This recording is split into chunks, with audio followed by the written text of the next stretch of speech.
Alright, so welcome everybody. This is going to be the second quarterfinals of 2v2 World Cup, a best of 5 between Spain and Canada. Spain is going to be featuring Lan and Taro, Canada with Chris, Hera and Slam. And the games will start in a couple of minutes. Let's take a quick look at the drafts. So we have Chaos Pit and Ghost Lake as Canada's first selections. Interesting that they went for Chaos Pit. Maybe they think they're weaker than Spain.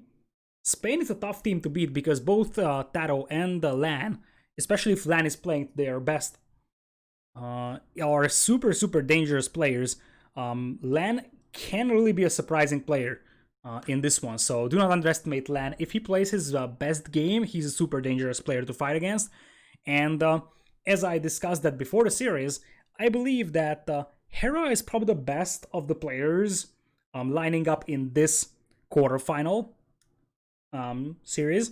However, I would probably say that while playing Lan is probably better than Slam and Chris. The problem with Lan is usually consistency, so we'll see what performance he's able to deliver today.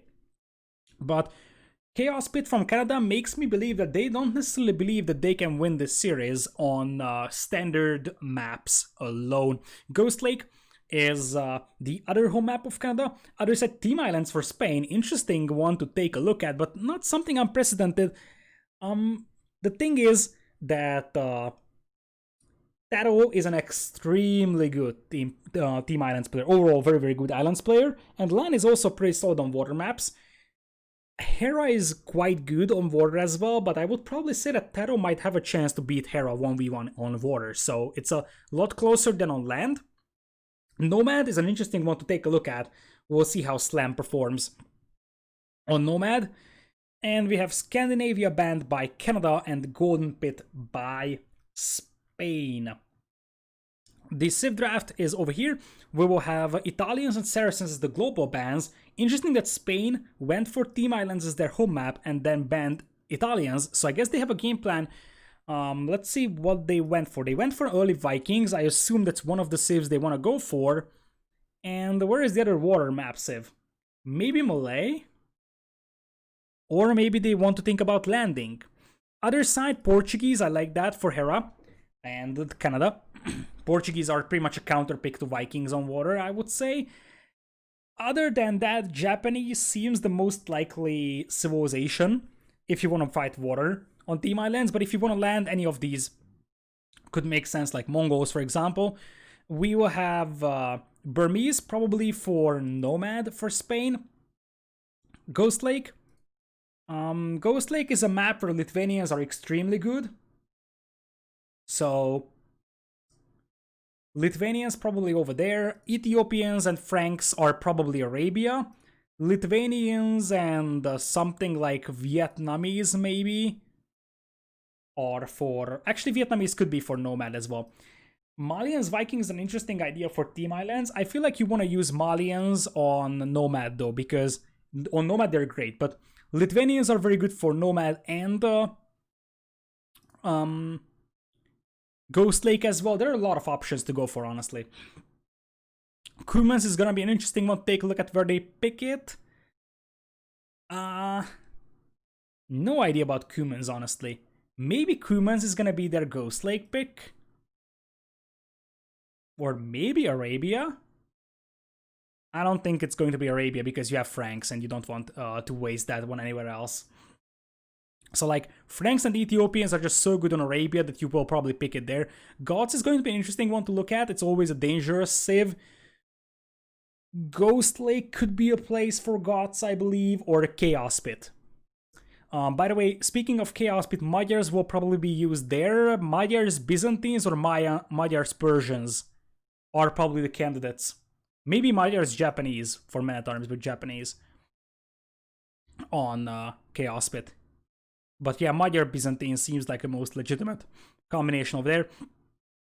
Indians could be on Ghost Lake. But anyways, most of these civs could still be used in a fairly large amount of scenarios, so it's a little bit hard to predict them right now. And let's see if we have the game up. That is correct. So they'll be jumping into the first game in a matter of moments. Taro and Len will be playing in warm colors, so red and yellow, and Hera and Slam will be playing the Arabia game for Team Canada in cold colors, blue and green. And considering Robo left the lobby, I assume that the players will be launching the game in a matter of seconds. This is for a chance to get into the semifinals in this World Cup. Chris hasn't played, well, of course, hasn't played in this series so far because this is going to be first game. But Chris had quite a lot of games played before. I think he was the one playing Arabia, if I'm not mistaken, previously. So we'll see if Chris actually shows up for this series. I think Chris is actually comparable to Slam if Chris plays his best right now. So I would say that it is completely legitimate to bring in Chris, maybe even just as a fresh body, because especially if the series is very long, you could actually have attrition climbing in. And Spain, they only have 2 players, so all of these players will be playing all games, whereas for Canada, they could actually have their backup to be like a fresh guy that just jumps in and ready to, like, not tired and whatnot. Alright, so with that in mind, Arabia game is up. They are playing on UK West servers, which is interesting. I guess that's the best server for both teams, but it might favor Spanish a tiny bit in terms of ping. I'm not sure how ping is from Canada to UK West. But here it is. We have game number 1 coming up. So let's go as I welcome you to game number 1 in this best of 5. In between Team Canada with Slam in blue as Chinese and green for Hera as Magyars, and what seems to be an immediate restart. I'm not sure why. Let's see if Robo says anything. Says rehosting. Maybe someone dropped. I can see that happening. Because there's 3 players resigning. Maybe someone dropped out of the game. So they will rehost the lobby. By the way, this Arabia generation would have been interesting because once again it has a ridge in the middle like that, which is always interesting to look at. That ridge control. Also, it was very, very open bases for the majority of the players, although Taro had a nice little base here, but like kind of open for Hera, kind of open for Slam. They are rehosting the lobby though. So we're gonna have to wait a little bit more to get the games in, but we can talk about the civs. Magyars and Chinese versus Franks and Ethiopians. Interesting. I mean, Magyars can be super, super strong, but it is absolutely the matter of can you use your power spikes well? Because you really have to capitalize on you getting the +1 and +2 attacking faster than your opponent, because Frank's eco will be much better than the Magyar's eco. So it's about timing for Hera, but Hera is actually one of the players that is extremely good with the timing. So I can really believe that Hera is capable of using Magyars to their best. Chinese, interesting civ selection for the first game, but it's a generally very, very good archer civ and should be able to have a relatively decent matchup against the Ethiopians over there. But still, I am massively favoring the civilizations for Team Spain in this one. So in a few moments, we'll be jumping into the second quarterfinals over here. Tomorrow, there is also going to be 2 more quarterfinals. We still have Norway to play against Russia. And we also have Brazil to play against... I forgot who they are playing against. Oh, Vietnam. Yeah, so Brazil versus Vietnam and Russia versus Norway are the series for tomorrow. But anyways, here it is. In 16 seconds, we'll have the first Arabia game. Taro and Lan with Franks and Ethiopians, and Slam and Hera in blue and green with Chinese and Magyars. So let's go.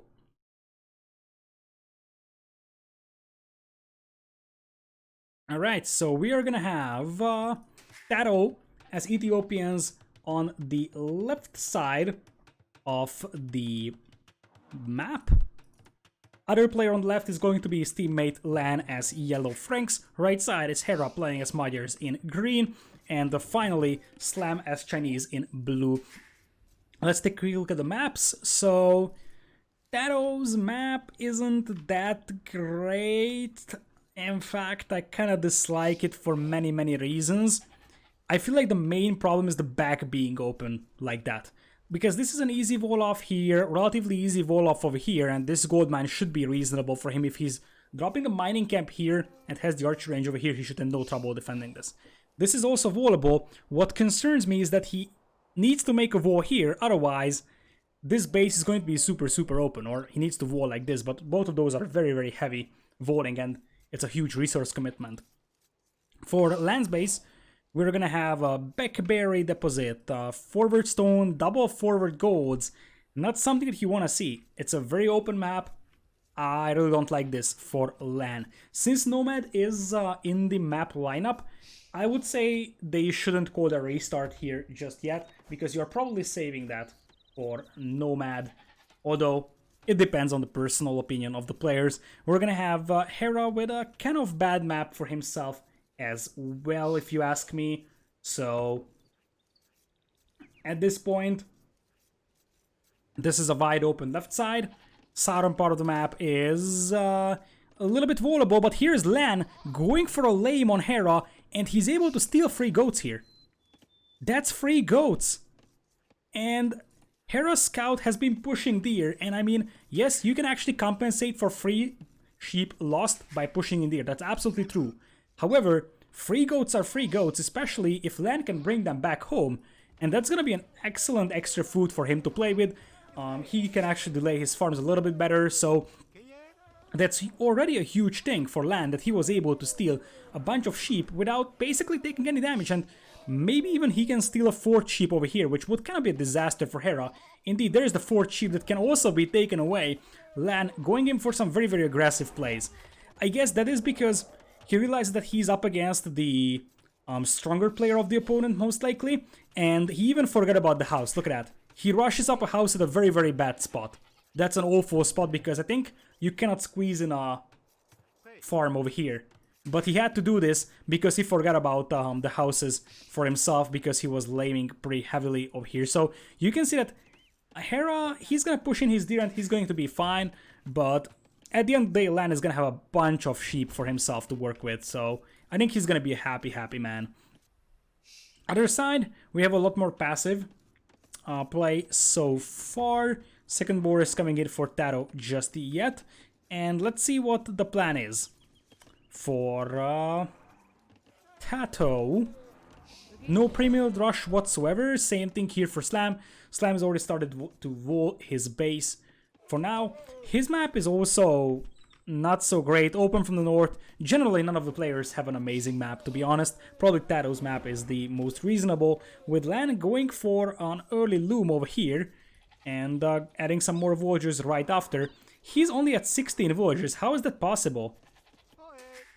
I guess that's because he went for loom. Yeah, it's because of loom. Because Slam is Chinese, so it doesn't actually matter, that villager count difference.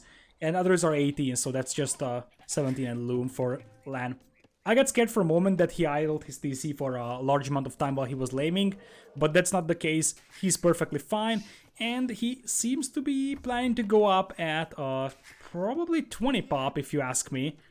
I think he wants to drop off the food from that elephant, and this should be doable for 20 pop, even though I think that he could have kept those villagers on the elephant. And it's actually pretty nice, 20 pop scouts build from Lan over here. Other side, for Hera, he's also doing 20 pop, but now is the troublesome part, because he's gonna run out of food over here, so he will have to drop some farms before he actually wants them to. And that's not great. It's not really the end of the world, but it actually matters when you are talking about high-level players like this, that he was gonna have to drop some farms a little bit earlier than he wanted to. Anyways, Tato going for a quite late loom over here with what seems to be... what is this? This feels like a very, very late rush from Tato. Like, he's just making the militias And if you look at the Voyager count, this is already 22 Voyagers and Loom for him. So this is super late for a Drush for Taro. This is actually Man-at-Arms timing from him. He's gonna go for the comfy small Vols. I'm actually okay with that one, even though his space is a little bit tight and the wood line could be exposed. But I think that the reason why he's doing this is because Slam is also going for Drush FC. So maybe Taro didn't want to go for Drush FC, but realized that his opponent is also going for Drush FC. So he's just gonna send in his own Drush. He's sending it towards Hera, so he can actually trade with a few scouts, I believe. And you see that Hera is dropping the first farm over here already. Honestly, losing that free sheep didn't have that much of an impact on his eco as I thought it would be. And I think 1 versus 1, a Magyar and a Frankish scout are pretty much even in Feudal Age. Because the scout for Lan has 54 HP, that is 9 hits for a Magyar scout, and 9 hits as well for a Frankish scout to kill a Magyar scout. So this should be an even matchup over here. And Lan just getting the stable up over here a little bit late with the scout production. Hera already has his scouts coming up, and Lan isn't vault completely. So this could be a little bit troublesome for Lan over here, because his Feudal Age time was the same as his opponent's Feudal Age time was. But honestly, Hera's gonna have the cheaper scouts, he's gonna have the extra attack as well, so he's gonna start sending those guys out. It appears that the Drush from Slam isn't gonna do anything, and that's the same thing for Tato as well. Tato is going up at 26 Voyagers, Slam is going up at 31, that's a very, very late Drush FC, although with the Chinese that is more like 29 Voyagers, but still, kind of late-ish Drush FC from Slam, but he's gonna have a good eco behind that one, so I think he's going to be fine, and the Spearman defense is completely legitimate here for Lan. 80 West, welcome, welcome.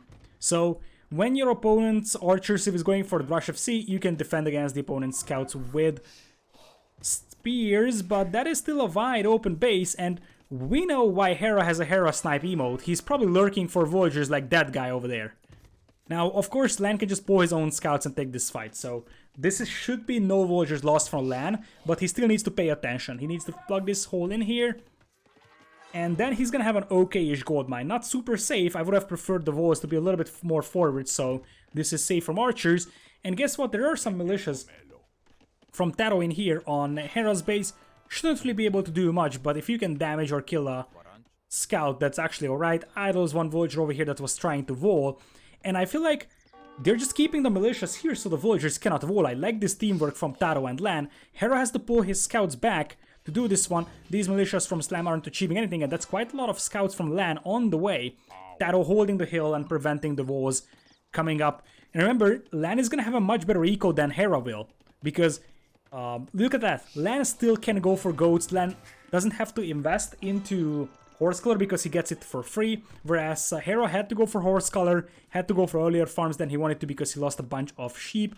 And now, with the hill advantage, you could be taking that fight with the militias. Nice micro from Hera, but scout reinforcements are in here for Lan, so this is perfect. Tato is the first player to click up into Castle Age as well, and this is looking good. Look at the resources for Lan. 18 on food, 400 food in the bank. Hera, kind of the same investment into scouts, but only 200 food in the bank for him just yet.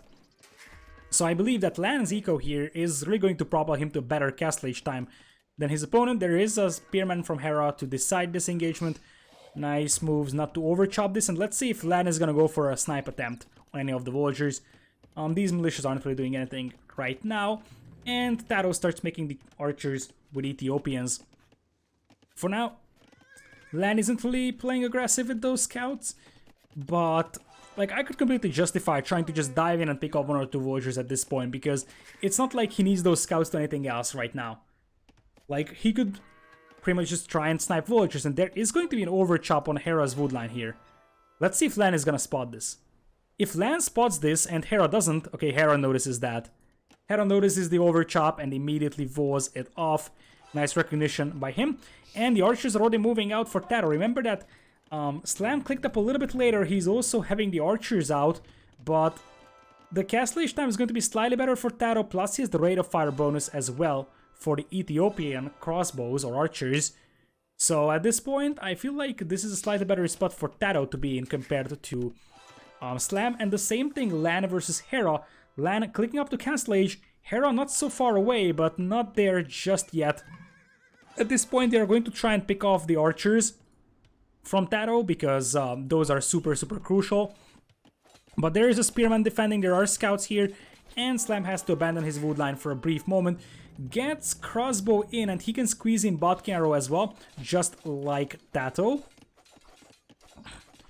Some more scouts on the field for Hera, no +1 defense just yet for him. He's going up to Castle. Castle advantage for Lan is actually pretty decent though, as the second stable is on the way for our Spanish cavalry player. It seems like they're going to switch targets though, going for Hera. And remember that Slam's crossbows will need quite a lot of time to get to Hera's base. In fact, where are Slam's crossbows at? Slam's crossbows are just leaving Slam's base here. And honestly, even those scouts could be intercepted. So this is gonna be a little bit tricky for Hera to defend. And it's... yeah, this is perfect from Taro. He can use his scout to delay this villager from walling. And this is exactly what they want. This might be a villager killed here. And those crossbows could fall on top of Taro's gold mine. Lan, like, eventually Slam's crossbows will catch up here. There is a hole still. But it doesn't matter. At this point, it's all about killing a few villagers with that army. And that is going to happen, apparently. There is 2 villagers going down if you include the one that was killed over here as well. Crossbows are catching up. But those are Ethiopian crossbows for Taro with the hill advantage on his side. Bloodlines for Hera. Not something that... Lan has to invest in, but Hera's gonna have +1 defense and soon +2 attack, because he is going to be in Castle Age, and that's not something to forget. But right now, Taro's hill micro here is absolutely outstanding. Just camping this hill, and Hera is gonna have to go to the other gold mine. Nice recognition from him that he needs to immediately go to the other one, because for now this gold mine is not something that he can take. And here come the knights already from Lan, taking the primary gold with the TC. I like that spot. And more crossbows are on the way. Slam doesn't have a lot of crossbows reinforcing here, and so Hera's gonna be under heavy pressure. Like, a lot of pressure, in fact.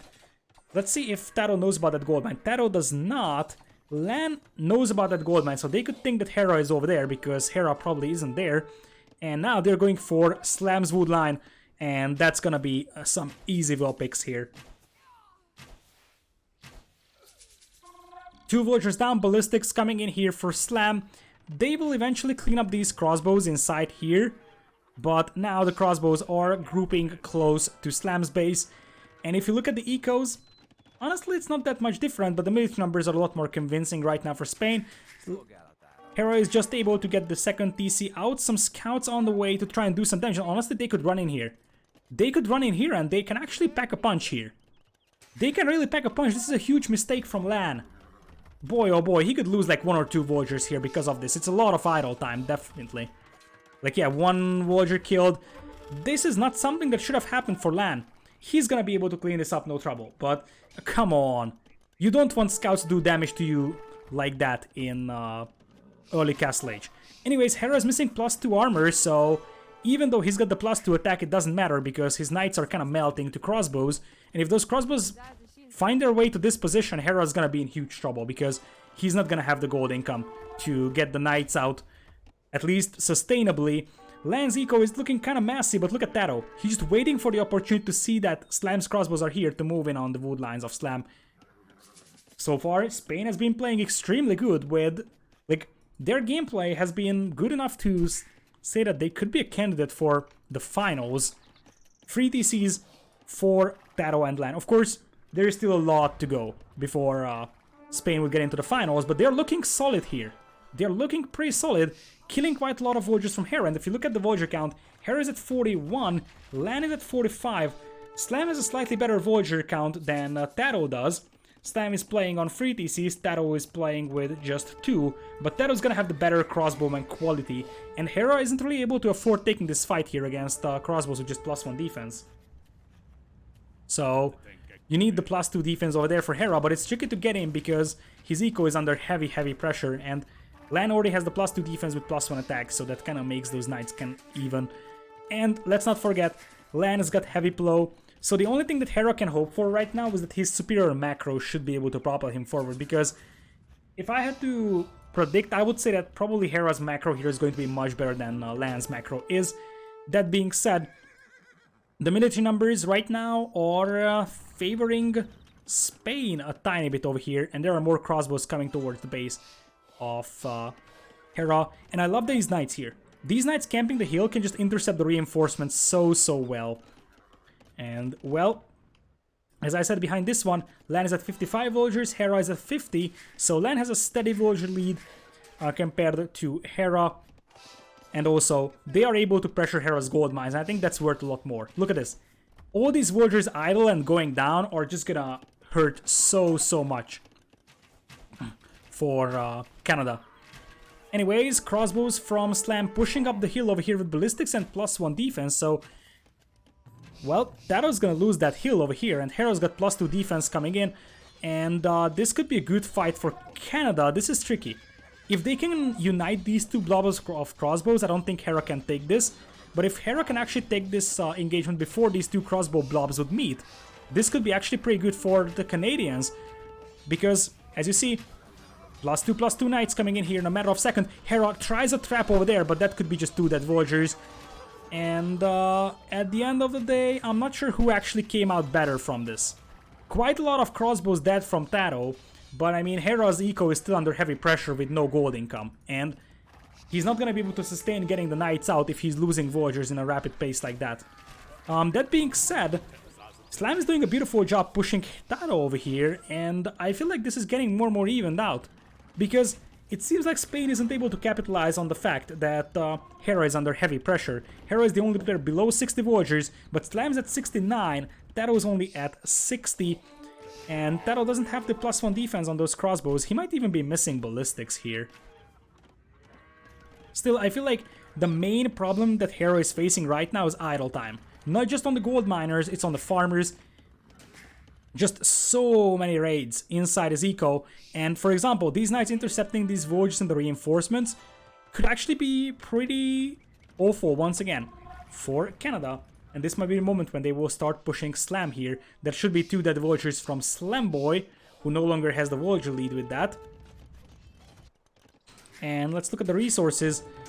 Is Slam close to imping? Not at all. Neither is Taro or Lan. Lan is floating quite a lot of gold over here. A little bit low on food, if you ask me.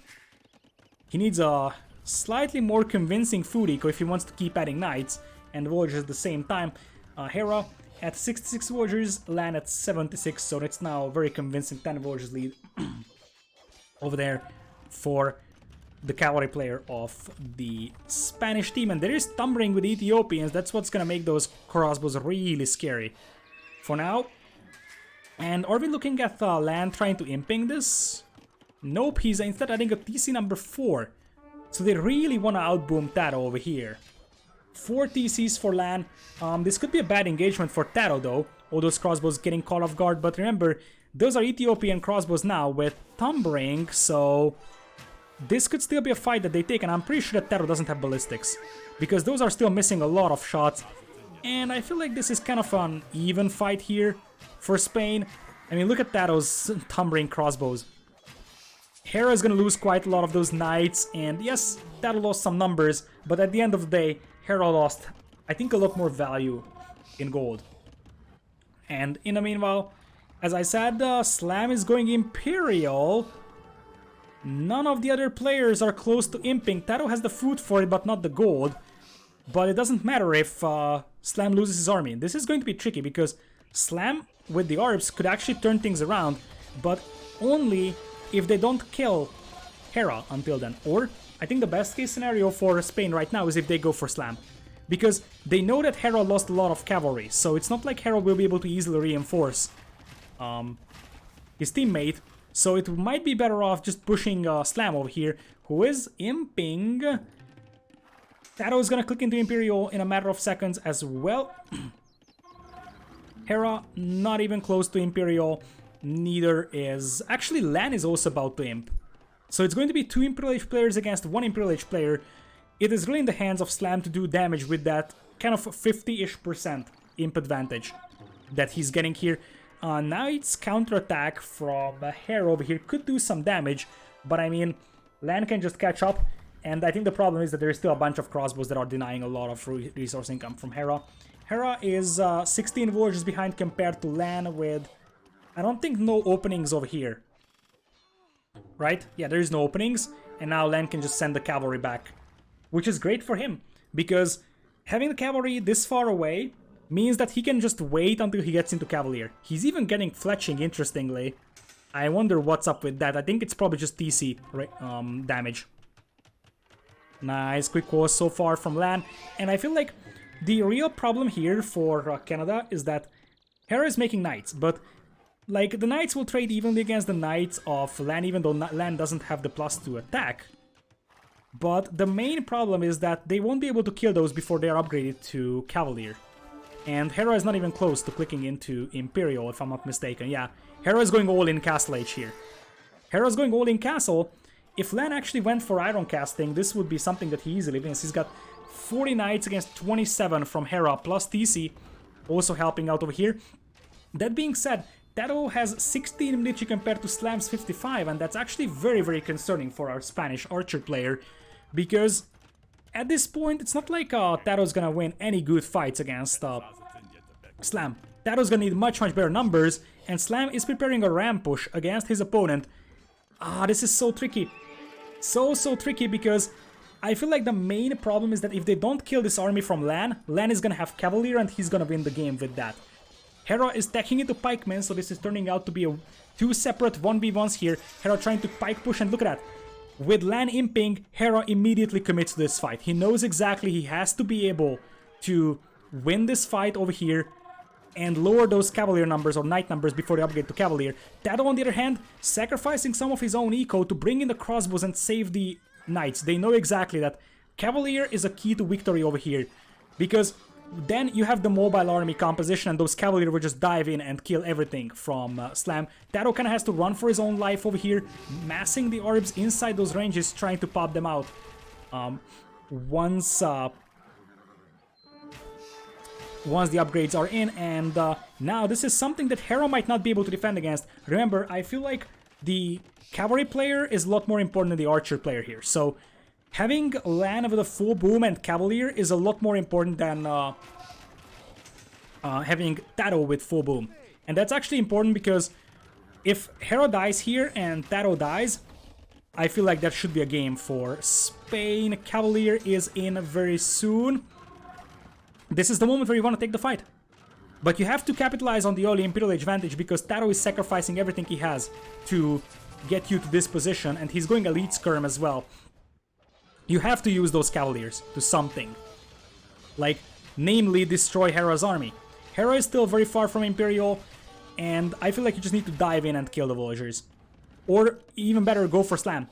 Because you could just go for Slam immediately and finish him off. I think they are afraid of Hera going into Imp himself, and that's why they're trying to force a fight at his base. So Hera is gonna commit with the Knights. He's got a lot of low HP Knights here, but you can't just sit back and chill with those Cavalier. You have to use them. Use them to something. Meanwhile, Taro is cleaning this one up. Taro is down to 84 villagers, though. They have to do damage to Hera. Like, a lot of damage. Exactly what you see here. Dive in through TC. Finish it off. You actually want to take the fight against the Knights. That's completely alright. Not sure why they're running away. It's perfectly fine if they take a fight inside the eco of Hera. Kill the Knights, because you have Cavalier. And +4 defense as well. Even though +2 attack isn't there for Lan, which actually makes me very concerned. But he's getting Paladin in. He's going for scouts, though. Lan is out of gold or what? Why is Lan going for scouts? I have no idea. But in that case, this is not so great. Especially considering Hera is trapping this one over here. What is Spain doing? What is Lan doing? Oh my goodness. Don't tell me they're going to lose a game like this. Because right now it's a full choke point and bottleneck. The Cavaliers are just trapped in here. Just fight. Right click to the orbs and you win them. They're trying to save them for Paladin, but it takes so much time. I'm not sure why they went into the base of Hera if they want to save these guys for Paladin. I'm really not sure. That being said, I believe that since Hera is down to 95 villagers as well, I feel like this is still an even-ish game. Halberdier on the way for Slam, but his eco is still dangerously exposed to Cavalier raids, and mobility will be massively on the side of Spain.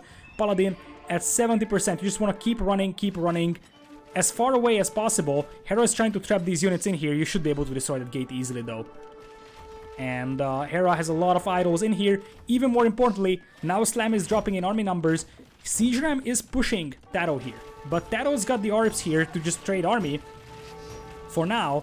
So I think Taro can delay Hera and Slam until the upgrades are in for Lan. Lan probably wants to take this fight once Paladin is in, which is in a matter of seconds. Here it is. They will just massacre Hera's forces. You want to detach a few Paladins so they run around the eco and use like the majority of them to just fight the Arbalasts. They're just going for the kill on Hera. Not sure if this is going to work out as well as they wanted it to, because a lot of those Paladins are going down. It's not like Hera has lost an awful lot of villagers. He's down to 86, but he's not completely dead. But Hera is still in Castle Age. Hera, on the other hand, dropping multiple castles in the face of Lan, something we didn't see. Something we didn't see, and now Taro has to help out. I cannot help but wonder why you went for Hera. Why are you doing this with your army right now? It would have been much better to just have Suri Paladin going to the eco of Slam. Slam would have been dead, just like Taro. Like, the real problem for Spain right now is that Taro is half dead. And in the meanwhile, Lan barely has any gold income.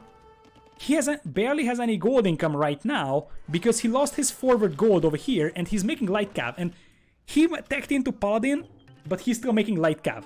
That actually isn't gonna work, and I swear if Spain loses it, it's a huge throw.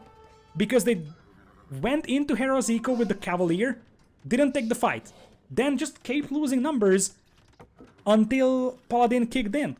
If they wanted to wait until Paladin, they should have gone for, they shouldn't have gone in just yet. That being said, I believe that now the elite skirms are cleaning this up, and remember that since Hera is making just pikemen here, as Lan should make a castle and trap this one down. So since it is just Orbs now that is the army of Canada, elite skirms will work very, very well for Taro. So he's going to be able to push back the Orbs with the elite skirms. There's a bunch of castles in here, which is still concerning for the Spanish team. But I mean, Hera is the lowest in eco by far. Hera is the lowest in pop by far. And if Taro has gold income, I could even make an argument for slinging Lan some gold so he can keep making Paladins, but that doesn't seem to happen. Both players seem to be out of gold here, so that's something that they have to address extremely fast. Lan is not aware of that gold mine, neither is Taro, I believe. Yeah, they don't see that gold mine, and you have to find the neutral golds, because Imperial Age isn't gonna work here if you're just making light cav, that's for sure. Meanwhile, Taro is making bombard cannons, trying to take down those castles. He has enough stone for his own castle in a matter of seconds. Hera still 110 a pop. Right now, these Paladins in the corner could still be unleashed. But there's a bunch of castles over here. Lan, with his own castle, is gonna go for the traps to take it down. Lan now has 10 villagers on gold somewhere. I have no idea where. Oh, here. He's got a little bit of a gold here. But Hera once again castle dropping his opponent like a madman. It's crazy. And if Spain loses this, it's going to be on Hera, because Hera is like half dead. But he's doing so much damage to Lan, being half dead, and that's brutal. Hera is imping himself, which means that he's gonna be able to defend his castles with traps, and he's even gonna go halberdier if that's needed. And the lack of gold for Spain is going to hurt so badly. I feel like all that kind of needs to do is now just delay, because we're talking about light cavs. Spain is setting up a trade over here, but they have to deal with a bunch of castles. And, well, the only thing that really favors them is villager numbers. Other option for Lan would be to just try to raid Slam to hell.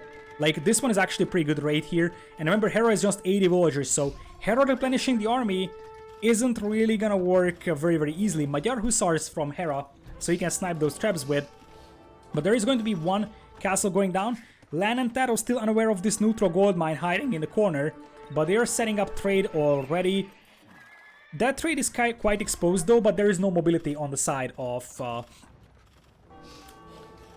Hera's team, at least not now. Hera's going for Corvinian army, so he's gonna have the Magyar Hussars without gold, easily, but I mean, one of the castles will go down and probably the second one will as well. Meanwhile, this castle from Slam, he's repairing it, keeps repairing as much as possible, but Slam is dropping in villager numbers as well. 86 villagers. He's got a 100 army, but that isn't really going to be enough if he doesn't have the chance to replenish them. That's the problem. Because it's almost exclusively Halberdier and Arbalest, so Elite Skirm from Taro can work nicely. Hera coming in with the Magyar Hussar raids. Remember, Lan doesn't really have gold. He doesn't even have Caravan on those trade cards, so really, Lan is struggling for gold here. He needs to go back to this gold mine like ASAP and start pushing this one. But it's super hard, and Hera is being so annoying here for Spain. And this is why, I assume this is why they tried killing Hera. Because they know Hera can be so good. Here comes the big push though from Taro. And remember that, this is so bad for Spain. I feel like Lan is being outplayed here super badly. I mean, the first part of the game was good for Spain, but now it clearly shows why Taro, or why Hera is just a much better player than Lan. That being said, I feel like the damage that was caused by the Paladins of Lan on Slam's eco might be able to propel them to victory here, because like Slam is at 56 villagers, Hera is at 79, and Magyar Hussar aren't really going to win you a battle here. Especially with Light Cav still running in the eco. But honestly, in the second half of the game, Spain was playing kinda potato, to be honest. Like, they make the mistake I also make an awful lot of times when I'm playing team games, that just didn't have any backup plan when the gold mines run out. Like, they didn't scout the neutral golds, and they didn't actually plan to go for any trade at the beginning. I mean, Canada is trying to set up trade as well, but Slam is at 42 eco. So, it's a 100 military, but that's it. And Hera is at 77, so it's not like Hera is gonna be able to mass army here very easily, and just the pure eco advantage for Spain should be enough to win this battle. Especially if the skirms come in here, and all those gold units going down is going to be super problematic for Slam. Slam's military queue is completely empty, he's at 38 villagers, and really, Lan's raids were so crucial here, because in the flat-out fight here, he got slaughtered. So the only way he actually managed to get back into this game to a certain extent is by raiding Slam to death. Now, that being said, that's still a big blob of Arbs to deal with. And I don't see anything from Lan that can actually do this, although there is some Arbs that can just trade evenly. At this point, an even trade is completely satisfactory for the Spanish team, because they know that Slam's eco is just pretty much garbage. But still, without gold, this hurt just so bad for Lan and Taro. If they saw this gold mine, this game would be over by now.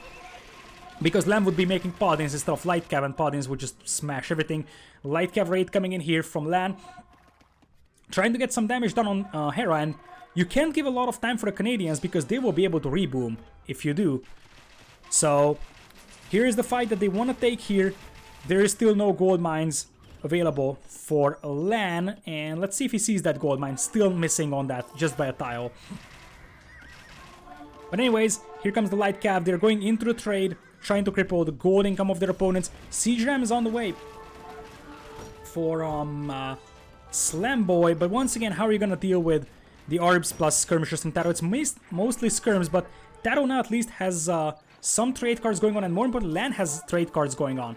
And if Lan can get that gold income going, he's gonna start making Paladins once again. Like 15 on gold is actually starting to be an okay count to at least start adding some Paladins. And when Slam and Hera combine for 140 villagers, that's not really enough, to be honest. Especially now that Hera is getting raided quite heavily here. And I love these raids as well, the back of Slam's base. Just keep Slam at low villager count, because Slam is doing an excellent job rebooming. So Slam is up to 55 villagers after being 30-ish not too long ago. Taro is at 105, still lost a lot of his base, but he's still alive. And as I said, I feel like it's just a matter of... this gold mine hurts so badly. If you want to learn one thing from this game, always scout these black areas, because you need those neutral gold mines. Maybe he's gonna get lucky and see it, but it's still gonna be a tough one. Miniature numbers evening out now. Hera back to 101 villagers though. Do not sleep on Hera, because he might be able to carry this one.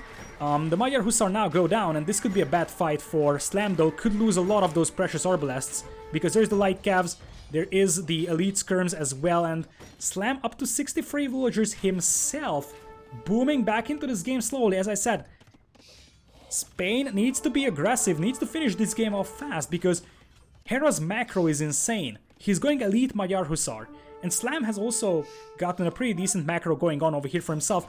Back to 60-ish villagers after going down to 30. They will soon start to be able to add more military once again. And then this is a completely open game. Now, here is the Paladins though, and this is what is going to be really scary for Hera and Slam. The only reason why they didn't die just yet is because they didn't really have to face Paladins. They had to face Light Cavs, not even Hussar. So they were able to trade evenly with that with Magyar Hussar.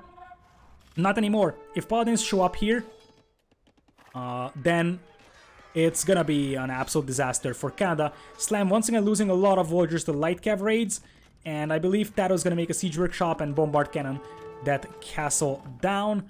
And look at Lan. Why does Lan have 11 villagers queued up on both of his DCs with 134 villagers? Just cancel those. Those are useless. Also, Lan should be selling some wood so he can actually get some more Paladins out on the field. Those are just some minor things to focus for. Of course, there's a lot of things going on. Tato gets some more gold for himself. Tato's got 40 villagers on gold, and I would actually love to see Tato getting coinage and slinging that gold to Lan, because they need the Paladins so desperately. And this fight is something that they kind of need to win. And they should win that. I mean, that's quite a lot of Paladins on the field. If you can get a good surround on those Arbalasts, that would be an excellent fight.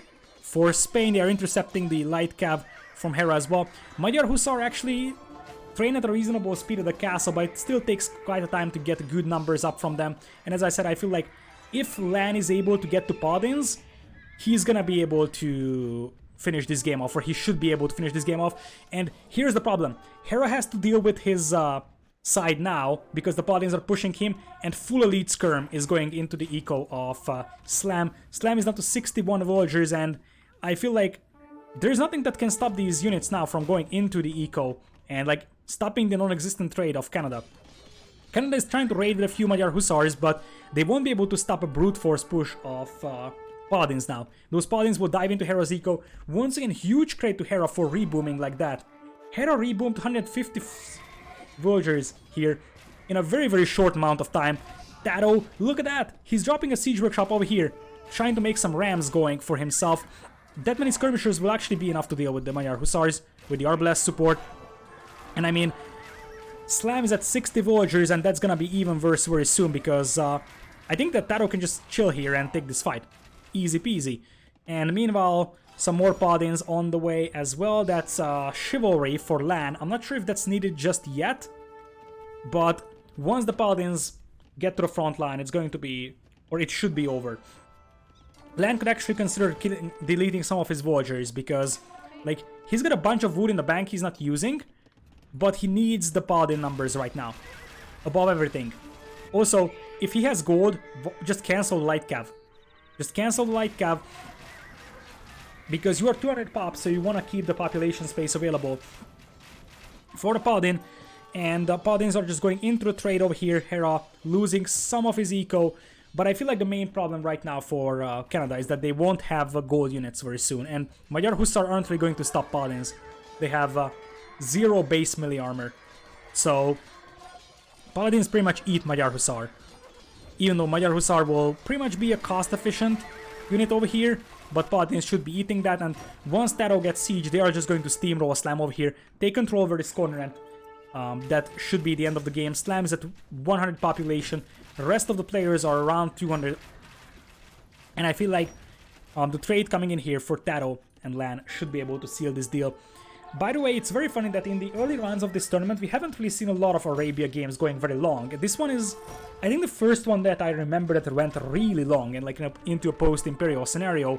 By the way, these Paladins are something that Lan forgot about, but I think they're just chilling there because they assume that Hera and Slam are trying to drop markets over there, but that's not the case. But that was kind of a preemptive way to deny the markets and just make sure that your opponent cannot trade, or at least delay their markets a tiny bit. Light Cav once again at the back of the eco, but I feel like this elite skirm blob, now Taro can also start making arbs, and if you look at the gold income for Slam, pretty much non-existent. Taro has 49 on gold now. 49 on gold, that's gonna be Ethiopian arbs that melt both Magyar Hussar or anything that Slam can bring in. Hera is trying his best, like Hera is really playing out of his mind in this game, especially the second half of the game. He has been an absolute beast, with the Magyar Hussar trying to raid his way back into the game, but I mean, they don't have the means to stop this one, and at this point, all Len needs to do is just keep the Paladins back at home and clean up the Magyar Hussars that are trying to raid, and in the meanwhile, they also have Paladins running around and killing the trade eco of their opponent, and I feel like these are the kind of desperation castles here for Canada. They're trying to keep them away from this corner, because if this corner is lost, it's over for Canada, because they won't be able to establish trade. Right now, what they're hoping is that they can raid their way back into the game, so that they will have their own time to set up their trade. We have a pause that kind of breaks the flow of the game, but, well, this is something that Spain should be able to close out in a rather close Arabia game. So, at this point, what are the military numbers looking like? Way better for Canada. Or way better for Spain. Taro is kind of low in population, though, which is surprising considering that he has a bunch of resources in the bank, so I wonder if it's just lack of production for him, and it probably is. He's trying to add some trade here, so he's gonna have a little bit better gold income. And, well, at this point, these castles separate Canada from defeat in this game, and there is quite a lot of siege rams pushing it. Hera is really trying his best here, but I don't think it's gonna be enough. But I have to say that despite the massive advantage that Spain was able to obtain, like Hera was at 80 villagers and Slam was at 30, it actually became a rather close game at the end. So really it's just a matter of, by the way, the Magyar Hussar will deal with the Rams pretty easily here, so you want to focus down those Magyar Hussar, otherwise you're gonna lose the Rams, and this gives time for Canada. I think the biggest thing that Canada needs is time. Time, and time, so Slam can reboot, so Hera can actually get the trade going, and he can go for his own Cavalier and Paladin. But still, I mean, Slam consistently below 100 population isn't really going to help for Canada. He's just under so much pressure, and Hera is really trying his best to push this side, but I feel like when your teammate is so dead, it's going to be insanely hard to play some. But I have to say that despite the seemingly massive advantage that Spain is in possession of, I kind of feel like they struggle to close the game out, which is a huge thing for Canada for the upcoming games, because they can see that, oh, look at that, Spain was barely able to win the game, having a huge advantage. And that's kind of the case right now. Some more light cav coming in here to deal with the Magyar Hussar. Once again, Lan is still unaware of that gold mine. That's very unlucky for him as well. 44 on gold, but still very heavy on light cav. He's just unable to sustain this level of Paladin production. And Taro seems like he wants to go Sholol Warriors. Interesting. Because he's taking into infantry and queued up some Sholos as well, I believe. Although he cancelled it now. But if it's like full halb from Slam, Sholos could actually work out fine. But I feel like Slam is just gonna go skirm indeed. But here's the problem, as I said, once the Paladins show up, what are you gonna do? Hera is playing insane. Like, Hera's gameplay right now is super omega top tier. The amount of raiding that he's doing on LAN is just absolutely ridiculous. It's amazing performance from Hera. Slam is doing his best. It's just the problem that he's eating the majority of damage, that he got raided so hard that he's unable to produce his own military anymore, and that's the real problem. Hera's got a serious bottleneck with Magyar Hussar production, by the way. So he's got, like, look at this, 10 Magyar Hussars queued up in each of those castles, and the problem is really efficiency. Magyar Hussars will still not be amazing at dealing with Paladins, and that's the real problem here. That this blob is just pushing the corner, and if you lose this corner, you're out of the game. You're just out of the game. We're gonna have Botcan arrow coming in here for Hera. I wonder why. He's going for it. Is he gonna try getting some skirms on the field? I don't think it's gonna work. Yeah, indeed. Canada deletes the markets over here. They will try to rebuild the market, so they're still not giving up. They still feel like they can raid their way back into the game, but I don't think it's gonna matter. Because now LAN is back on track. LAN has enough gold income to just spam paladins all day. In fact, I would dare say that LAN could just pretty much suicide charge with the light cav. He doesn't need to preserve those numbers. In fact, he wants to lose them. Just lose those light cavs in fight because you want to replace them with cavalier or paladin. You can see how many paladin are queued up in these buildings, so there's absolutely no point keeping the light cav alive. Of course, you don't just delete them, but just send them into a fight, get some damage done with them. Doesn't matter if you lose them. You just want to keep adding paladin. Look at that. Forward stables now for LAN, so they can just keep spamming the paladin. Look at the military numbers, and the population of Slam is still very, very low here, and they're just getting forced back more and more. I feel like the window for Canada is gone. Hera has done an extremely masterful job trying to raid their way back into the game. He has been performing extremely good. Slam has been playing amazing as well. It's just a matter of he lost like 100 villagers in 2 minutes to raids, something that he was unprepared for, and that kind of crippled him for the majority of the game. And now I feel like the spam of Magyar Hussars isn't really going to match the spam of Chivalry, Cavalier, and Cavalier. Well, it's actually Paladin. Fully upgraded Paladin to be precise. And here is Canada calling it in what was an amazing Arabia game, I have to say. Super entertaining. Might be the best game of the tournament. Because this was very, very back and forth. At some point it seemed like Slam is going to be able to finish off Taro, and that they won't be able to do enough damage on Hera to completely finish him off. But it turns out that Lan and Taro were able to raid their way back into the game far faster than Hera and Slam, basically. The fact that Slam lost 100 villagers basically meant that Slam was unable to replace his military for quite a time, and it was 2v1 for some time. If Slam doesn't lose those 100 villagers, this would have been a completely different game. I think the timeline is going to show this one quite nicely. And yeah, this is exactly what we are looking at. So this dip in the population of Slam is exactly what killed them. If you look at this part, this is the part where Slam has like 30 villagers and like 60 army. Hera was never able to get to good army numbers because he constantly had to send them in raid. He did his best. He really did his best, but he was 11,000 foot behind it. This is what I was talking about though. 28k gold for LAN, 24 for Taro, 16 and 13,000 for Hera and Slam. In fact, LAN almost had as much gold as Slam and Hera combined. And it wasn't an easy win for Spain. And I think that actually is something that should motivate Canada here very, very heavily. Because this basically means that even with a massive eco lead, Canada was able to hold themselves for some time. That with 50,000 wood in the bank. Well, that was a good game, that's for sure. And we are gonna go back into the lobby over here. And let's see if we have game number 2 up.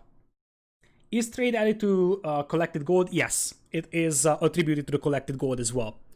But it doesn't change the fact that when you have 28,000 gold and 24,000 compared to 16 and 13,000, so you should have a lot more gold units, you should be winning very dominantly. And this was a little bit farther away from dominant. Do you think Spain is exhausted after the Arabia game? Yes, and this is why Chris could come into play for Canada. I feel like Hera doesn't really have any trouble playing for additional games because Hera is used to playing very, very long and exhausting series. Slam, not so much. Although Slam is used to streaming a lot, but I feel like this will be the moment where you're gonna say, okay, let's send Chris in. Not because Slam has played bad. It's because I think it's great if they can rotate the players, so Slam can take a little bit of a rest for himself, gather his thoughts, take a short break, and then come back even stronger. Because Spain definitely has to be very, very exhausted after this game. And maybe even frustrated. it is very, very frustrating when you know that you should be winning a game extremely dominantly, yet you struggle to close the game out. So, you know, when you just look at this victory for Spain, they probably also feel like, yeah, we won, but it wasn't that super convincing. A win is a win, that's for sure, but they have to be a little bit more precise with their execution if they want to win this one, especially if you compare that, by the way, they're supposed to have the ultimate Arabia Civ combo, Franks and Ethiopians, compared to Magyars and Chinese. So, from many, many, many aspects, I believe Spain should have won a lot more dominantly for this to be a convincing win. And I feel like if the performance of the players stays the same, I feel like Canada has a good chance of turning this series around, because especially in the second half of the game, I feel like Canada has been playing way better. It's just too much damage done on Slam to come back from it. But I'm not surprised, to be honest, that the second half of the game was better for Canada, because maybe they weren't warmed up properly for the first half. It's not super early in the morning for Canada, but it's not like it's the middle of the day. Not sure what time it is at Canada, especially in Slam's time zone. But I mean, I can understand if they didn't really have a lot of time to warm up before that.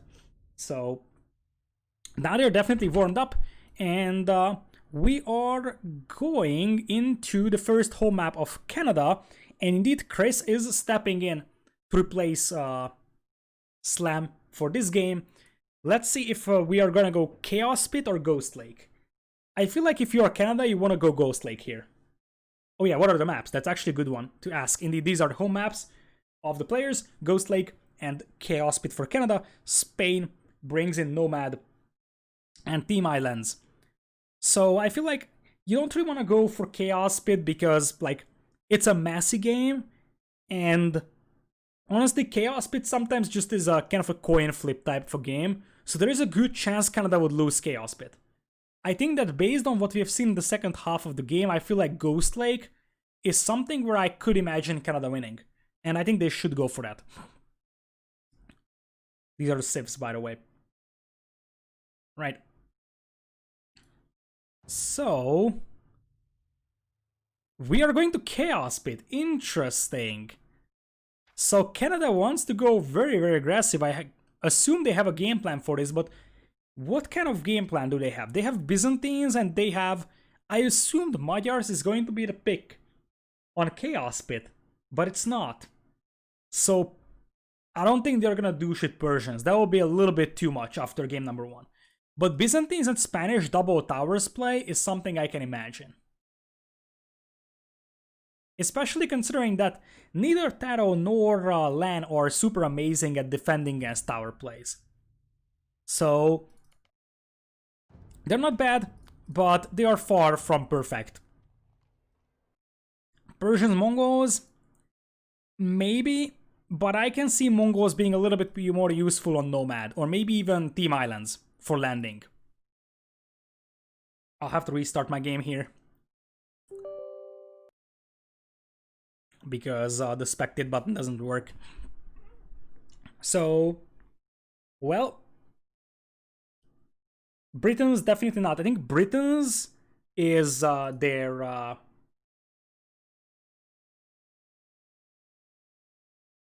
pick for Ghost Lake, because you have the extra sheep, and that's a beautiful pick there. Britons, Indians for Ghost Lake, let's say. Then you go Biz Spanish over here. Portuguese, Japanese, or Portuguese Mongols is likely for Team Islands. Yeah, Portuguese Mongols is legit for Team Islands, and then you go like Japanese, Spanish on Nomad. Yeah, Japanese, Spanish on Nomad, Portuguese, Mongols on Team Islands. And I guess Slavs and Byzantines. One thing that is surprising is that we are not seeing Teutons here, right? Absolutely no Teutons, and I would have assumed that on Chaos Pit, Teutons are just super cool. They have a good food eco, they can go for convincing scouts, very good at tower defense, very good at attacking with towers. So I feel like there is a very, very legitimate reasoning behind Teutons being picked on Chaos Pit. But it wasn't even drafted, so it's a surprise. Alright, my game is back up, so we will be able to jump into game number 2 over here. Indeed, they are in the game, so let's go. Okay.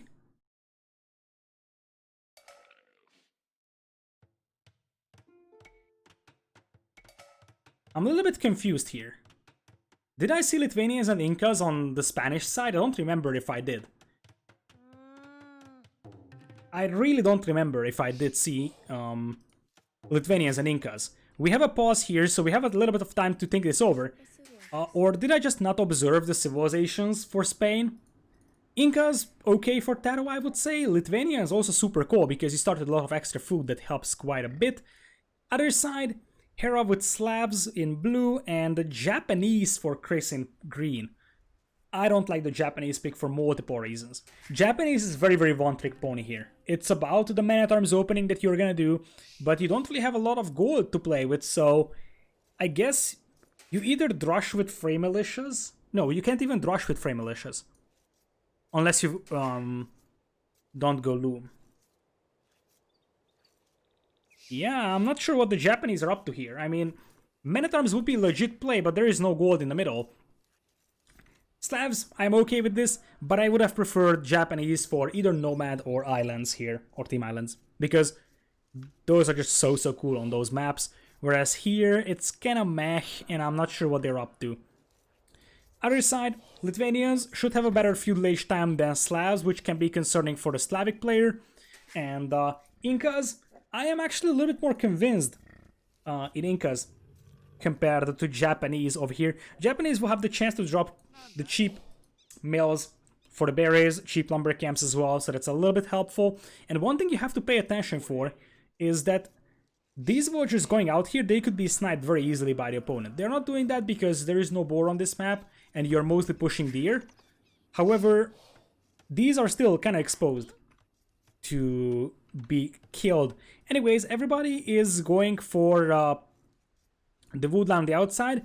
You can notice how Taro delayed moving out to the outside. He's sending 3 villagers at the same time. So he sent some extra to food and he's just sending 3 of them to wood. And we are gonna have what is a restart from Canada, I believe. Restart for what? That's the question.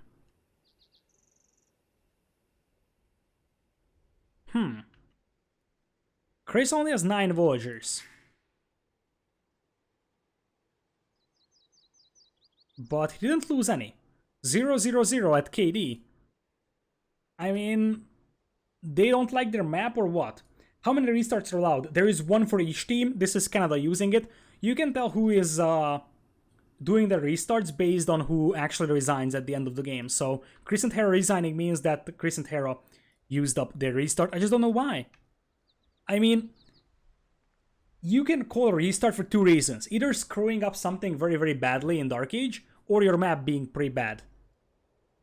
Honestly, it might be because of Chris's stones. I can't show you the Fog of War because once players resign, it's not possible.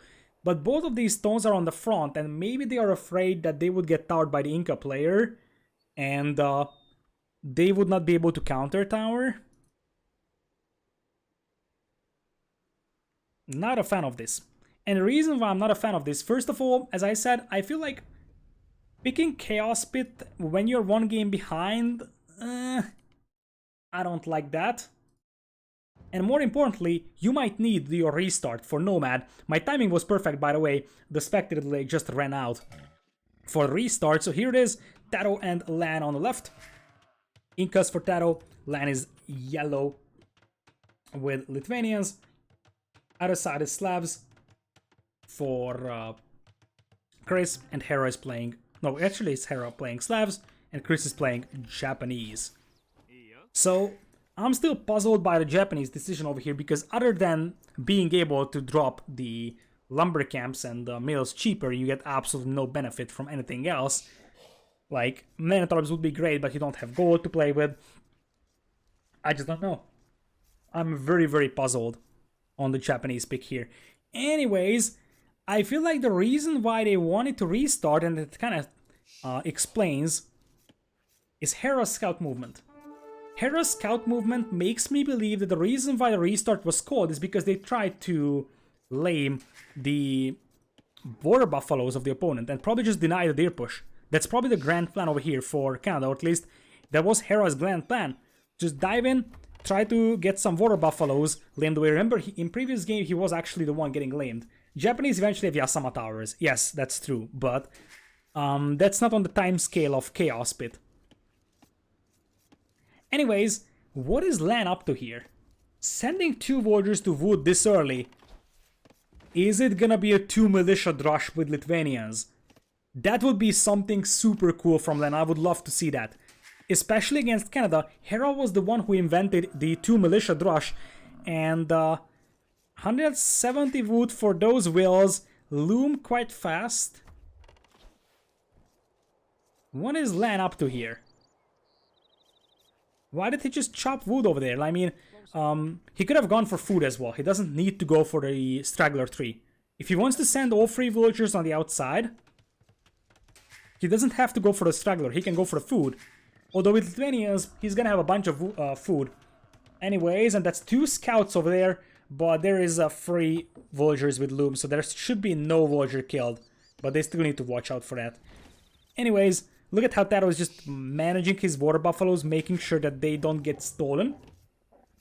Taro used the 2 militia drush back in the day with Persians. Interesting idea. Interesting idea. It seems like Lan isn't gonna go for 2 militia drush. It was just probably super fast feudal with Lithuanians and deer push, and then go for scouts then. We will see what Chris is up to. And this is different. In a previous game, Hera went to the outside wood line. Now he's going for 4 on wood in an inside wood line. Interesting. Especially the 4 on wood aspect of things. Because 4 on wood is not something that you do if you go scout. So I wonder if Hera wants to play with tower defense. Because he might think that Taro is going to villager rush him. And the best way to deal with the villager rush is probably to be able to do a good tower defense, because towers will still kill the villagers relatively easily. But it's still a tough one for Hera to pull off. Japanese for Chris, he's adding a farm here, so he can actually delay the water buffaloes running out for him. Had to kill Huntable out here in the open, not so great. And let's see, Hera walling his villagers off. I feel like Taro and Len will be able to see that there is 4 on wood from Hera. So they will be thinking, oh, what is Hera up to with 4 on wood? And that should be very, very fast up from Lan. Indeed, that's an 18 pop-up from him. And that could explain why he was taking the straggler tree before with the villagers. Because this is very tight, like this is a very, very tight build on wood. You can see that if he wants to go for 18 pop scouts, he's gonna start making the barracks in about 20-ish seconds of uptime. And he's barely gonna have the wood for the barracks, let alone the stable. So I'm not necessarily a fan of investing a bunch into these walls here. Because your faster feudal age might not actually show here at all. Because you're gonna be late with your stable. I am not a fan of this for Lan. Really not a fan. I don't think that he's gonna have enough wood for the stable immediately. Or at least it's going to be awfully tight. Alright, feudal age is coming in here for Taro as well. Taro is doing a 19 pop-up. Meanwhile, Hera is chill mode 20. What is Hera doing? Not clicking up at 22 wheels. My text-to-speech? What?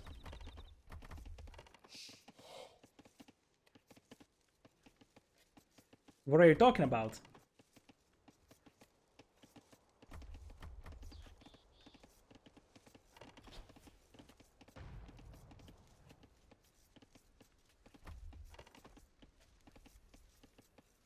So, Inca will rush over here from a Taro with a forward blacksmith and a delayed feudal age from Hera. Why did you delay the feudal age that much? I have no idea. I guess Hera was running around with the scout trying to lay him, so I would assume that maybe he just didn't push into deer and he couldn't click up in time. That would explain things, but that's an awfully big mistake against an Inca Veil Rush because, as I said, one of the things you can do to combat an Inca Veil Rush is make tower defense, but you're not gonna tower defend if you aren't in fuel. So I'm still waiting to see what that comment is about my TTS because I have no idea. I just checked out and there should be no notifications in that I missed, right? So right now Hera has to abandon his wood line, and what is he gonna do now? He's gonna make a mining camp on the stone. Meanwhile, for Chris, no military on the horizon. This is looking like a disaster for Canada. I have no idea why they picked this home map. Like, at this point, Hera is not gonna be able to get any reasonable wood income anytime soon. Although this could be a villager kill. That's a nice one from Chris. That's a very, very nice one from Chris. But there is scouts on the field from Lan. He's gonna bring in those scouts to deal with that one, I believe. And there is an archer range from Chris, but that's just gonna be spear and skirm them, because you can't make archers without gold. You cannot make archers without gold. Nice tower defense over there from Hera. And Hera's making spears as well to defend. At this point, just leave here and wall this one in. Hera right now has like no reasonable wood income, which is going to cripple his food eco. He's unable to add more farms without wood. This is already huge damage done on Hera, and I struggle to see the game plan for Canada. I really struggle to see the game plan. This is their first home map, and I'm not even remotely close to understanding what their plan was. And if this tower goes up, Hera's gonna be off from stone for a brief moment. And Hera, that's the only tower that he can still make. Meanwhile, Taro has 6 villagers on stone, and I feel like the next tower from Taro is just gonna come up over here. You abandon that, and you drop a tower here. And then, no more stone income for Hera.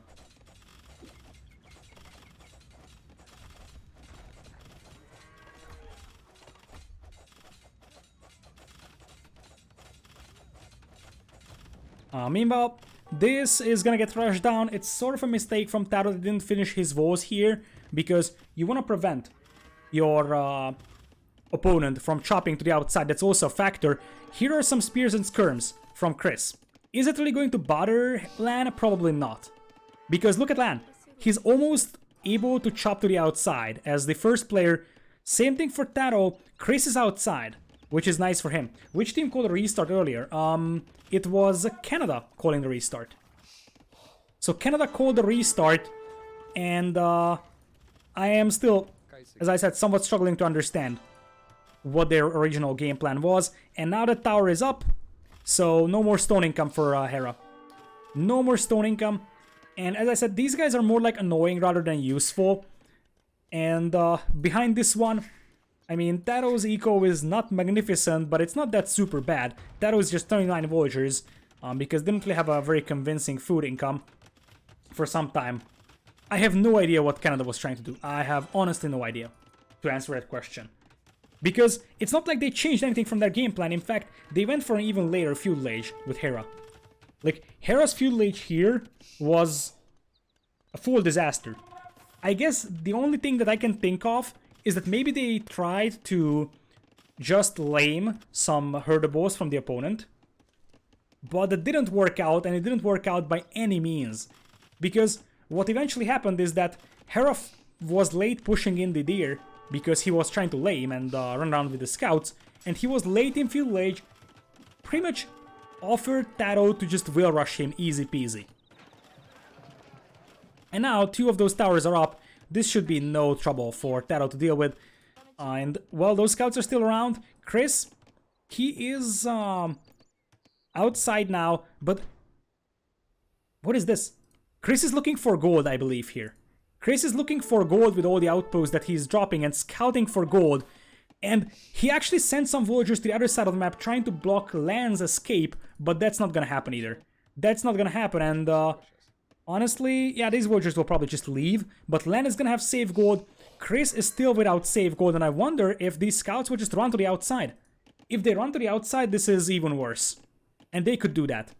They could just run to the outside. Hera still just tower defense, adding some spearmen, but this is going to benefit the Lithuanian players so hard, because it is already gold mining operations for Lan, pretty much untouched. He has a, like, what you're seeing with the eco distribution of the Lithuanian player is basically that at this point, by the way, I think Lan might be selling stone here. No, he's not selling stone, but Lan is very, very heavy on stone. So basically, I could see Lan just selling the stone and getting up to castle, or other option is as we have a full disaster for Canada. Game number 1, the second half was amazing from Canada. This feels like an absolute disaster game plan. I have zero clue what they were trying to do, because basically what we were seeing from Chris is Japanese skirms and spears, and the only thing that you get here is Japanese spears attacking faster. Congratulations, that's not gonna help at all, basically. And now, like, Chris is gonna get raided to death here. These guys will be just super annoying. Chris has to drop defensive towers everywhere. And as I said, there's two things that Lan can do here. Number 1, sell his stone and get up to castle. Number 2, be patient. Get up to castle age by normal resources. And just drop a castle in the face of the opponent. Because he's gonna have so much stone that he could castle drop his opponent anytime, basically. And as I said, the fact that Hera's Vuriko was exposed means that Hera wasn't really able to get a lot of farming done at the beginning of the game. Even worse, he's still not outside. He has the food to click up into Castle Age very soon, but he's unable to get outside. And these scouts could just be lurking for those villagers, like literally chill over here and wait until those villagers pop out, and then you can kill them. Taro is also on the outside, but doesn't really care. And this is the moment when Lan, on the way to Castle Age, just needs like 2 free knights, drop a castle over here. In fact, he could castle drop Hera, because Hera has absolutely nowhere to go.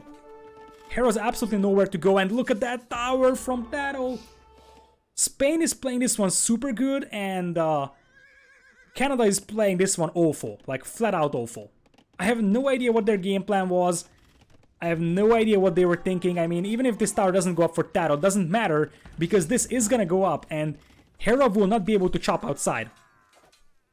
And spears will stop the scouts, but not the knights, to be honest. So Lan, all he needs to do is just get some more knights out on the field. Stone walls are coming in for Lan. This could be a little bit dangerous, but I mean, it's just a few spears and skirms. And behind this one, Chris is gonna lose a lot more. Yeah, Chris is gonna lose a lot more here. Just +1 attack on those scouts, no bloodlines or +1 defense, but does it matter?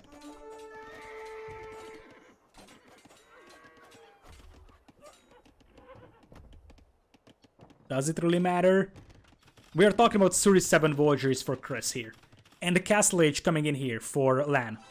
He's gonna be stonewalling this, so if he cleans this up, and he should have no major trouble cleaning that one up, he can just pull the villagers to kill the spearman. If he needs to. I don't know why that stable has stopped. That's probably just a misclick from Lan. And Lan, did he sell his stone to get up? I think he did. Okay, that's okay. But I feel like he could have waited a little bit so he can get up to Castle Age and then just castle drop his opponent. But Taro is still not out. Taro is not out, which means that Taro has nowhere to go. Virtually nowhere to go. Chris is... Wait, no, that's Hera that has nowhere to go. Taro is completely fine as well. His eco isn't magnificent.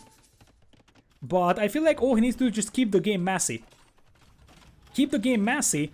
And meanwhile, we have a trapping attempt here by Hera. Hera's got scouts on the field. So they still have to be careful because Taro could be in trouble against that many scouts. +1/+1 defense. And Taro is losing a lot of villagers here. He's still at 43 though. Whereas for Chris, he's just a lot lower. And when knights come out, it's going to be even worse. I feel like the main problem here for Hera is that indeed knights could just come his way and secure some more towering potential for Taro over here. Taro's got the spearman on the field. And the real problem is that Hera is trapped. Hera is trapped over here completely with no chance to get to the outside. Like, the best thing he could do is just try to mass migrate through the hole that Chris has made, but it's hard because there are towers on the way and there are also scouts running around, so there's just nowhere to go for Hera. One big massive clash over here, but this is just perfect for Spain. Like, absolutely omega perfect. It's knights and spearmen, towers are going up, Hera is losing a lot of ground, and I feel like Hera's gonna have nowhere to go. Hera's gonna be like full idle eco because there's absolutely nowhere to go for him, but he's gonna get the tower Like, he's gonna get the hell towered out of him. Chris is switching into Japanese pikeman here, which could turn things around potentially. The problem is, I think, for Canada, that now Taro can just go and play standard as well. Taro can just go and play standard, and Lance Knights will bump into Hera's wood line over here. Hera is still at 43 villagers, but that's going to drop here quite dramatically. And honestly, I feel like there's a better chance of Lance switching into crossbows here than it is for Chris being able to do anything against those knights. Like, he's gonna have the pikes out, but the mobility advantage is on the side of Lan now. All he needs to do is just run around and kill villagers. Pikemen will never be able to chase it down.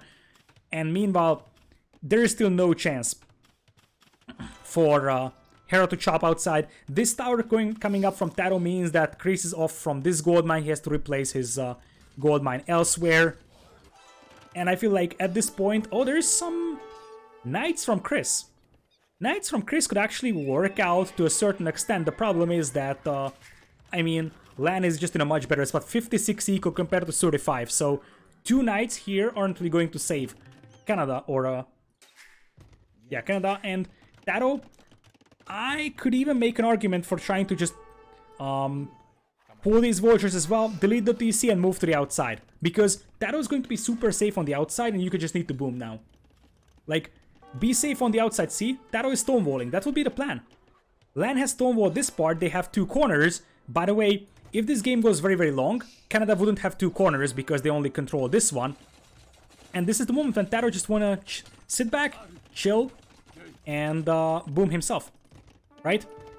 He's about to go up to Castle Age here with the resources he has. There are some knights on the field from Chris, but no upgrades on those guys, whereas look at all the knights falling on top of Hera's Vultures. I am absolutely stunned that Canada kind of picked the map for home map that was a little bit questionable.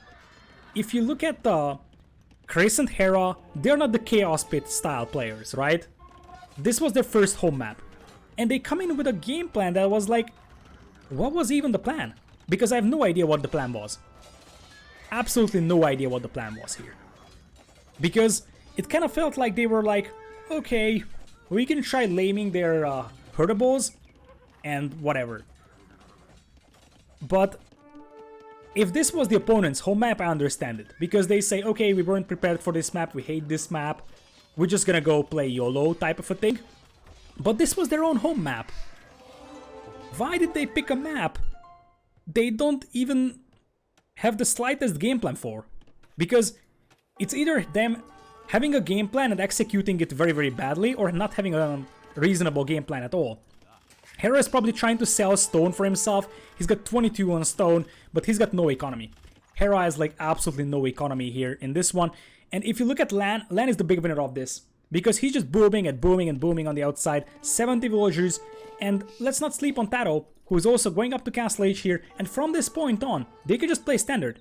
All they need to do is just push the outside. Middle doesn't really matter anymore, because there is no gold in the middle. So all they need to do now is just deny this exit, and it's over for Canada. Like, completely over. There's a castle drop here from Chris, but I am somewhat skeptical about his chances of making that. It's quite a lot of knights, but quite a lot of spearmen as well over there. Lan, let's see what his plan here is. He's waiting for +2 defense. He might just kind of abandon this TC. I could understand that. And I feel like that's completely legit if you do it. Just abandon the TC, move to the outside, and prevent your opponent from getting to the outside. That's the key. Because if you can prevent Hera and Chris from getting to the outside, they will have no gold. And that's basically it. Taro going for an ego switch over here. Once again, it's the raiding potential. Egos will be okay against the pikemen. And as I said, Lan just needs to abandon this for now. In fact, this villager, or this farm should be deleted because the villager is gonna get killed otherwise.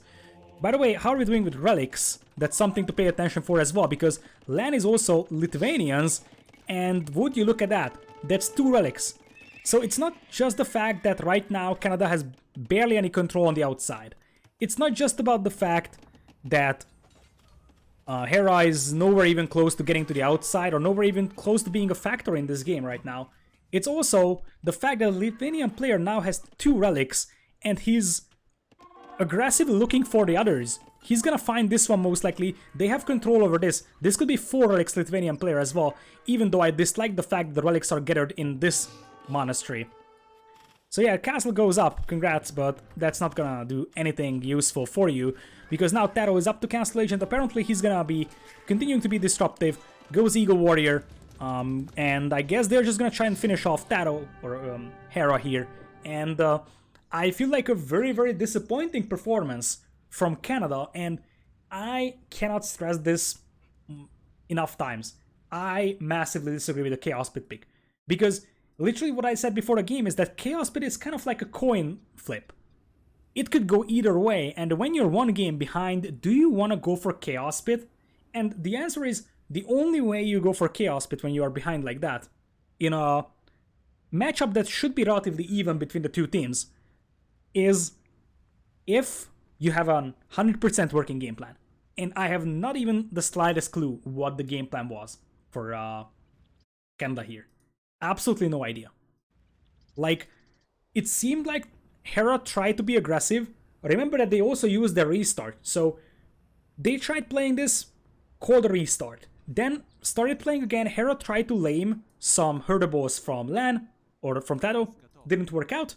From that point on, Hera was delayed to Fuel Age because he's lurking for Villagers. I kind of feel like the only reasonable game plan I can think about for Canada here that they probably thought about is like, okay, let's try to kill 2 or 3 Villagers at the beginning with the Scouts. But that didn't work out, and from that point on there was absolutely no game plan.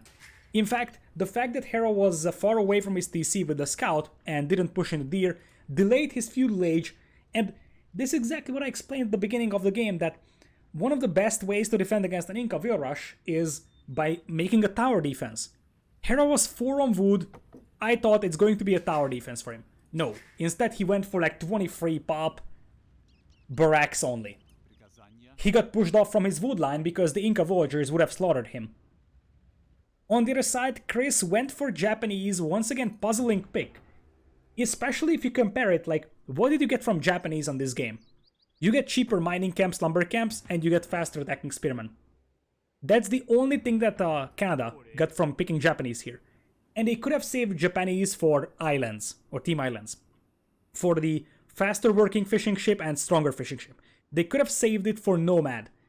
No, they went for this. Like, I feel like I am kind of out of words here, because I'm trying not to bash players because they're still extremely good players, but I kind of feel like there was absolutely no game plan here for Canada. Or if there was any game plan, it was probably horrible. And I feel like they also wasted Japanese over here quite badly. So now, we're at match point, that's the thing. That you went for the Chaos Pit map and you are now down by 2 games, so you have to win on Ghost Lake. I feel like it would have been much better for Canada to just go for Ghost Lake and just the mindset. If you go Ghost Lake and lose it, it's 2-0 as well for Spain. You can say, okay, let's YOLO Chaos Pit because we don't seem to be able to win on normal maps. No, they went for Chaos Pit and now they have to win a traditional game here. I just don't understand the Chaos Pit selection. I mean, yes, Golden Pit is banned, but Chaos Pit was the first home map for Canada. They could have said, okay, we want Golden Pit. They could have said, okay, I understand they don't want Scandi. I understand they don't want Arena. But don't tell me that you pick Chaos Pit as your first home map and come in there with no game plan. Or something that's a total disaster, because from the uptime of Hera, you could see that it was like, okay, what's the plan? I have no idea what the plan was, and this is where it really shows that teams that play a lot together, let's say Finland, let's say China, they have their well-developed strategies, they discuss things. I have no idea what the thought process here was for Canada. I have no idea if Chris and Hera practiced hours together saying, okay, Chaos Pit is our home map, this is our strategy, let's practice 10 games over there. I have no idea if they did this. I don't think so. But it's one thing that you lose like this on a map, that's not your home map. But this was their first home map, and you would think that the first home map of your team is a map where you are super confident in, where you are 100% sure that you have a great game plan, and not where you just go in and like, okay, let's do something. And as I said, I feel like Japanese would have been just so much better for Nomad. If they wanted to do this, if they wanted to go Spear and Skirm, Chris should have gone Biz. Would have done the same thing, basically. So now they have to use their best civs. Britons is very likely, and I think Britons Indians is the plan here. Spain, I think Spain's gonna go. Lithuanians is used up here, so they can't. Lithuanians would have been very nice for Ghost Lake, but I feel like that's alright to have it over here. They won the game. It was a reasonable selection.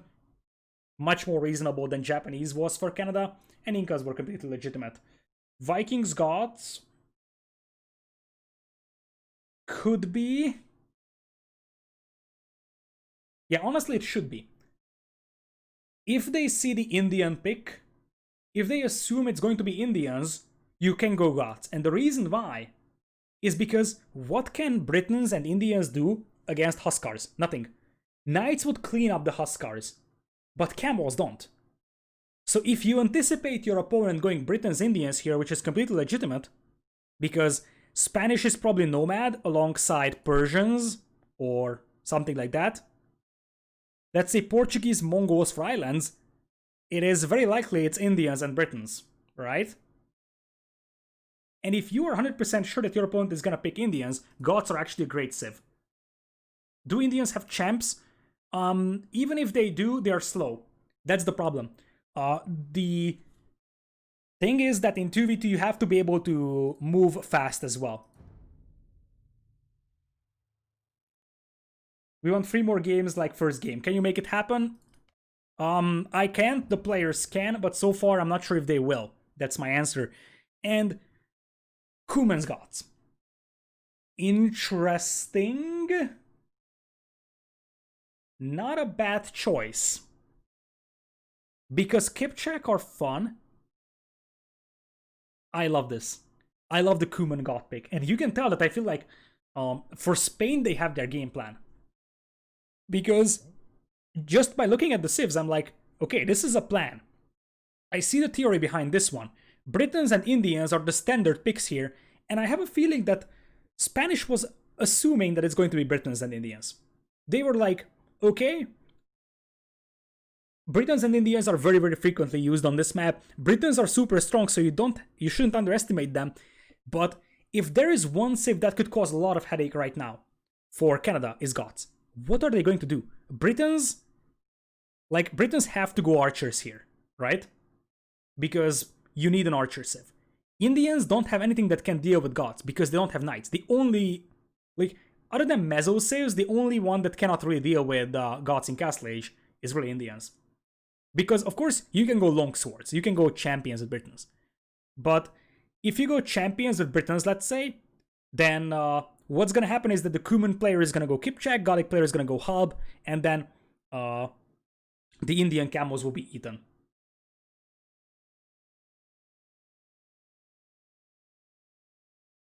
Alright, so let's go. This is game number 3 in a best of 5 match point 2v2 World Cup quarterfinals. We're gonna have Spain on the right side, the man with the plan, Taro as red Kumans, and I love this civ pick, Goths for yellow for LAN, Heroes Indians in green, and Britons for Slam in blue. So for Slam, it is essential that he needs to start picking up random sheep from the middle of the lake, because for Slam, he can pull off a pretty nice Drushfast castle here. But the reason why this map is so hard to play against Goths here is because Goths can also pull off a reasonable fast castle with the extra sheep over here. The map is designed so that the primary goal of each player is located in between their TC and the frozen lake in the middle. So this is almost always going to be contested, but in the majority of the cases you have a safe goal, and this is a perfect map for Taro and LAN. Remember, it's one thing that Canada lost the previous game. Canada also used up their restart previously, so they can't call a restart, and this is a perfect map for, I would say, It's a perfect map for Taro, not so much for LAN. This stone is something I dislike, and this stone is also kind of bad. I would understand if Spain called a restart over here. Because they could say, okay, we have a good thing rolling on here, we trust the gods, we have a good Civ matchup, this should be a winnable game for us.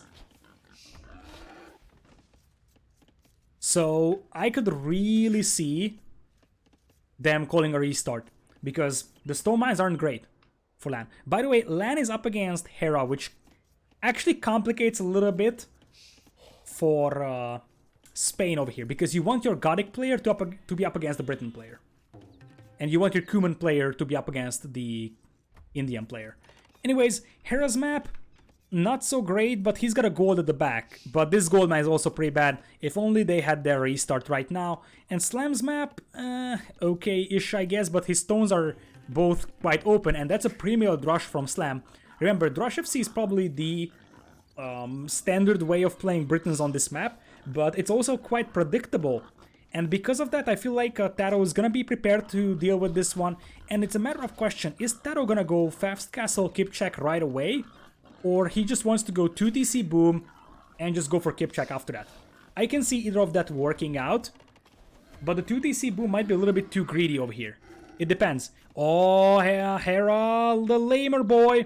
Hera the lamer boy trying to grab some of the sheep over here. Grabs 2 from his opponent, as LAN scout is quite far away. Luckily for LAN, it's not really a big deal because he can send some more sheep back to himself.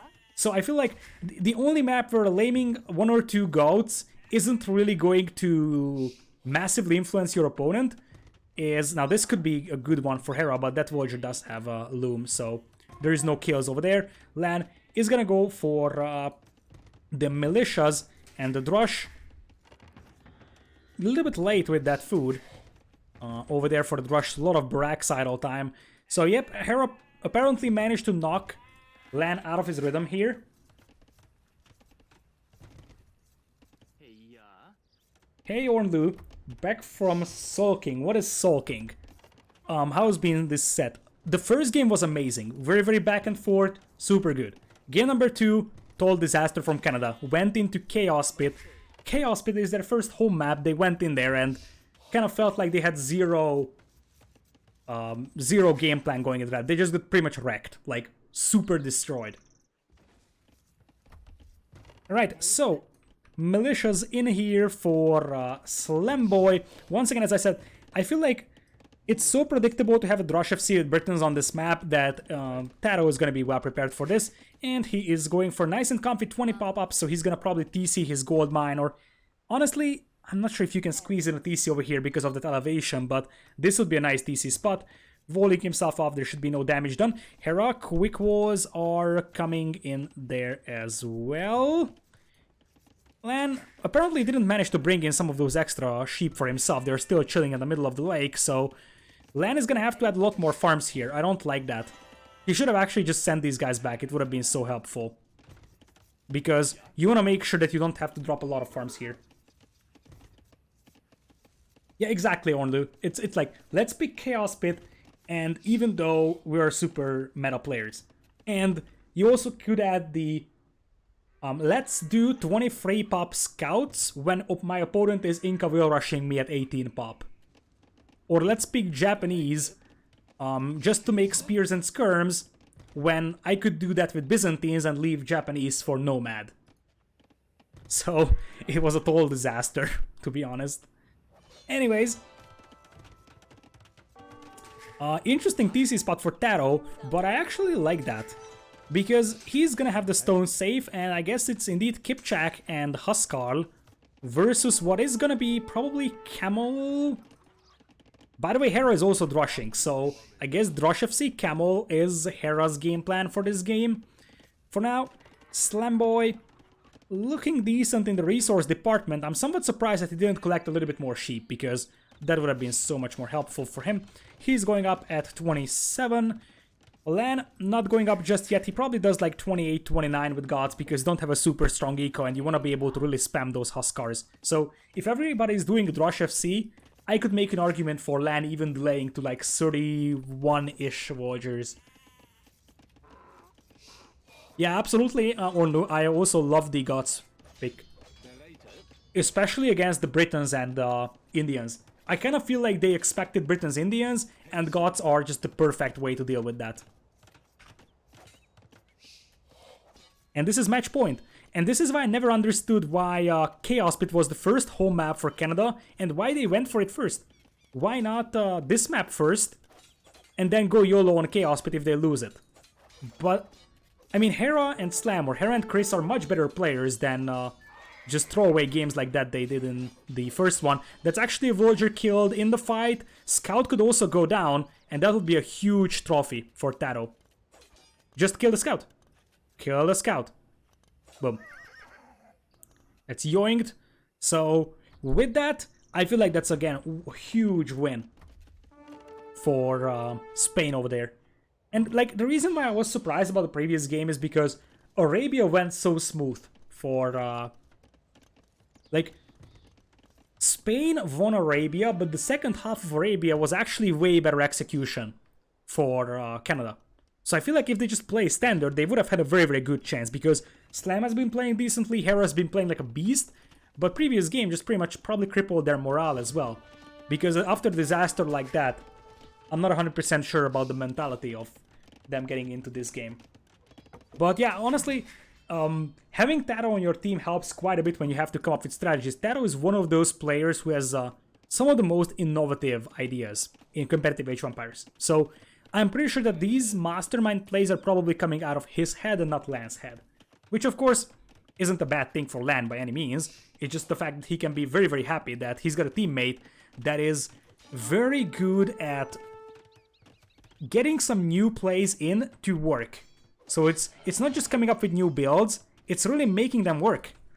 This villager shouldn't actually be killed, but the blacksmith will be delayed, which is going to delay Hera's castle age time. Once again, that's going to hurt quite badly. Yeah, Spain is like Norway with two different players, or two very different players, but Spanish guys very quickly developing good teamwork. I totally agree. I feel like if I had to predict which were the teams that prepared the most for a tournament, I would probably say China. Like, aside from the standard teams that usually play together, like Johan Lix, Max and Villas, Miguel Dogao, I would say that from the teams that don't play a lot together, by the way, we got Slam checking out this stone mine over here. So from the teams that don't play a lot together, I feel like probably Spain was the one that practiced the most together. Because you can still see the good team chemistry between these two players. Defensive tower here from Taro, I'm actually okay with this because Britain crossbows could actually do quite a lot of damage from this side. So nice preemptive tower, might not be needed, but I'm not gonna bash Taro for this because it's nice forward thinking. Does it mean that Hera and Slam don't have good synergy? Hard to say. I would say in game number 1 they had a good team synergy, game number 2 total disaster. Like, although it was Hera and Chris playing there. Maybe Hera and Slam have good team chemistry together, but Hera and Chris don't, I don't know. It's really hard to say. I feel like they should have a pretty decent team chemistry together as well. It just didn't show so far. But as Onlu said, they're kind of meta players, whereas Taro and Lan can surprise them with new strategies. So here is the Castle Age from Slam, and what is he gonna have? Slam is gonna have one archer. That's no joke. Wait, no, that can't be true. Okay, there is more. I got scared for a second. He's got one archer and he's going crossbow. But I mean, this one is walled off. These guys aren't really gonna get through here anytime soon. Taro will be fully defended. Going up to Castle Age over here will send the villagers to stone and get the Kipchak out. Lan will be booming on free TCs. And once again, it's a hard civ matchup right now for Hera and Slam, but I mean, Hera is gonna do free TC boom as well? Or what? It kind of feels like it. Yeah, Hera's going free TC boom, why? If they went for Indian camos and try and double Taro, I would have said okay. Get the Britain crossbows in, get the Indian camos and try to push Taro. But if everybody is just booming, gods will say thank you. This is not a good castle spot though. You want to drop that castle over there because the crossbows will go for your stone, my friend. This should have been a castle over here. That's actually a mistake from LAN. But yeah, if they're pretty much... Canada is pretty much allowing a full untouched boom for a Gothic player.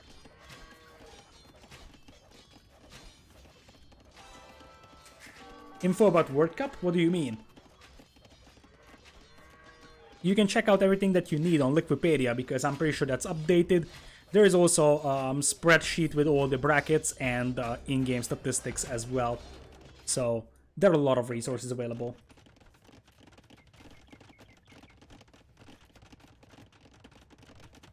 So yep, I feel like everybody is just booming. I mean, Slam went for 8 crossbows and now booming 3 TCs. Hera booming 3 TCs against a Kuman player that's gonna say thank you with 54 wheels, still having the advantage, and against the Gothic player that's gonna say Omega thank you because, you know, I'm just gonna sit back, chill. What exactly is Canada going to do against Huskars? Tell me that. Like, of course you could say Britain champions or Indian hand cannoneers, but those are slow and you are gonna get raided to death. Like, you need a mobile thing.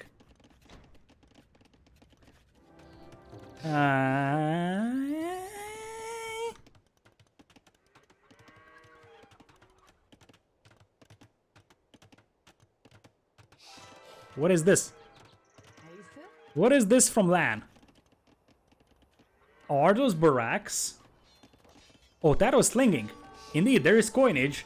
Indeed, and that's even better.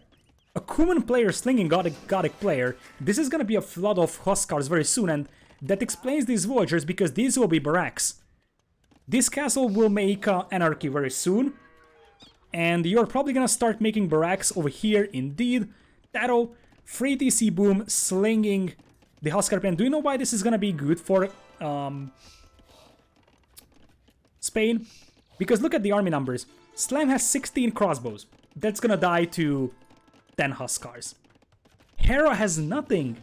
Hera has 2 militias on the field and just going to free TC boom. And you could say, okay, that's fine because he's gonna snowball the game in late game. But how? How is he gonna snowball the game? What unit is he going for? And yeah, I really have to credit Spain for coming up with a very innovative idea. The Kuman slaying here, and they're just exploiting the fact that their opponents are playing full meta so well. Because I have seen at the beginning of this tournament, people were trying to play scouts, but then they realized everybody will be evolved anyways. So it's better to just go Drush FC. So what do Spain say?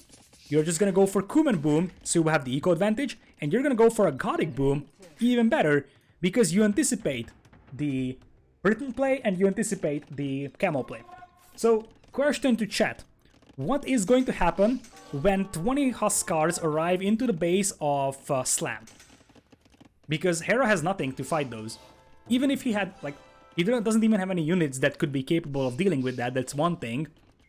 But even if he had any unit, like, if he had knights available, does he have that available here to fight? No. Literally, 22 crossbows are separating Slam from being destroyed. How is he gonna defend this? Britain's Scorpions aren't really going to stop Huskars in random map. You don't have the time to get to good Scorpion numbers, you're just gonna get overrun here. Look at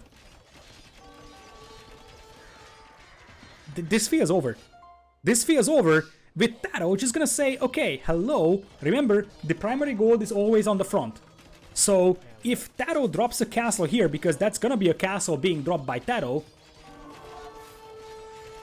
if Taro drops a castle here, that TC is gonna be bye-bye, the forward gold will be bye-bye.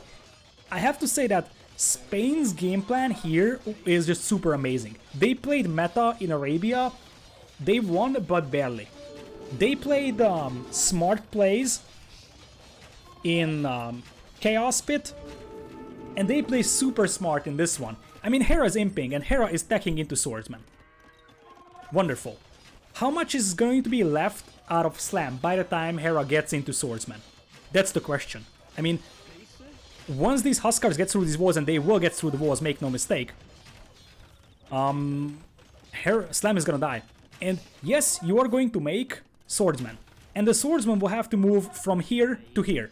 Whereas you're gonna have Huskars flooding into your eco, and at this point, all they are going to do is just spam Huskars into the eco of these players. And if that doesn't work, I mean, Spain still has a 96 Villagers Taro. A 96 Villagers Taro, as Ali Archer is coming back for 13 months of support. Thank you so much, Ali Archer, for the resub. So, even if the Huskars fail, Taro can just quickly start adding Kipchaks because he has 100 eco. And then they will melt the longswords. This is so over. I mean, Taro is gonna imp himself, right? Or did he just sling all the res? Yeah, apparently he slung the res. But it doesn't matter. I mean, it's still men-at-arms. Men-at-arms slowly coming through the map, and at this point it's going to be trading Huskars to trading villagers. Attack the Gothic player doesn't work, and this is why I said that this is never gonna work for Canada. If you attack the Gothic player, you kill the Gothic player.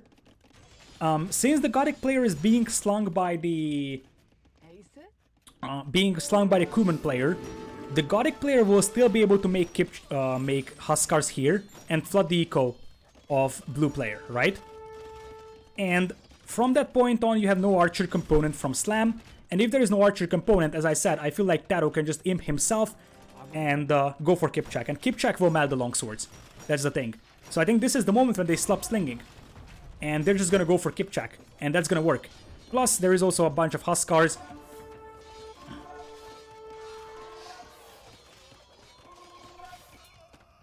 Yeah, absolutely. This game was over when Canada didn't double Taro no Castle. It's totally true. They had to play aggressive and they played for boom. I mean, at this point it might seem like, okay, Hera's gonna be able to stop the Huskars with longswords. But as I said, I feel like if Taro stops slinging and moves into Kipchak, it's over. Because the Kipchak will melt everything right now. 200 swordsmen in here. Slam's eco is kind of in ruins. Len is the only player with 80 villagers. So Slam's actually has a reasonable eco, but I mean, it's gonna get flooded by Huskars. Same thing over here. The real problem here that you're facing is mobility, and have I mentioned that Kipchaks will melt everything? Like, you can just camp here with Suri Kipchak and cut off the reinforcements. That's all you have to do. Cut off the reinforcements, and then the Huskars will finish off the rest. So, this is the moment when Len kind of just needs to continue what he's doing, add some more villagers, and let Taro finish things off with the Kipchak. And I feel like in this situation, the Man-at-Arms is also a reasonable play from Lan, who is running into the eco of Hera. And that's why it's so hard to deal with gods. They just run around and kill villagers. Hera still has the best villager count in the game, but that's not gonna stay there for long. And as I said, even though gods don't have supplies, they will trade good enough with the Indian swordsmen of Hera to win this game.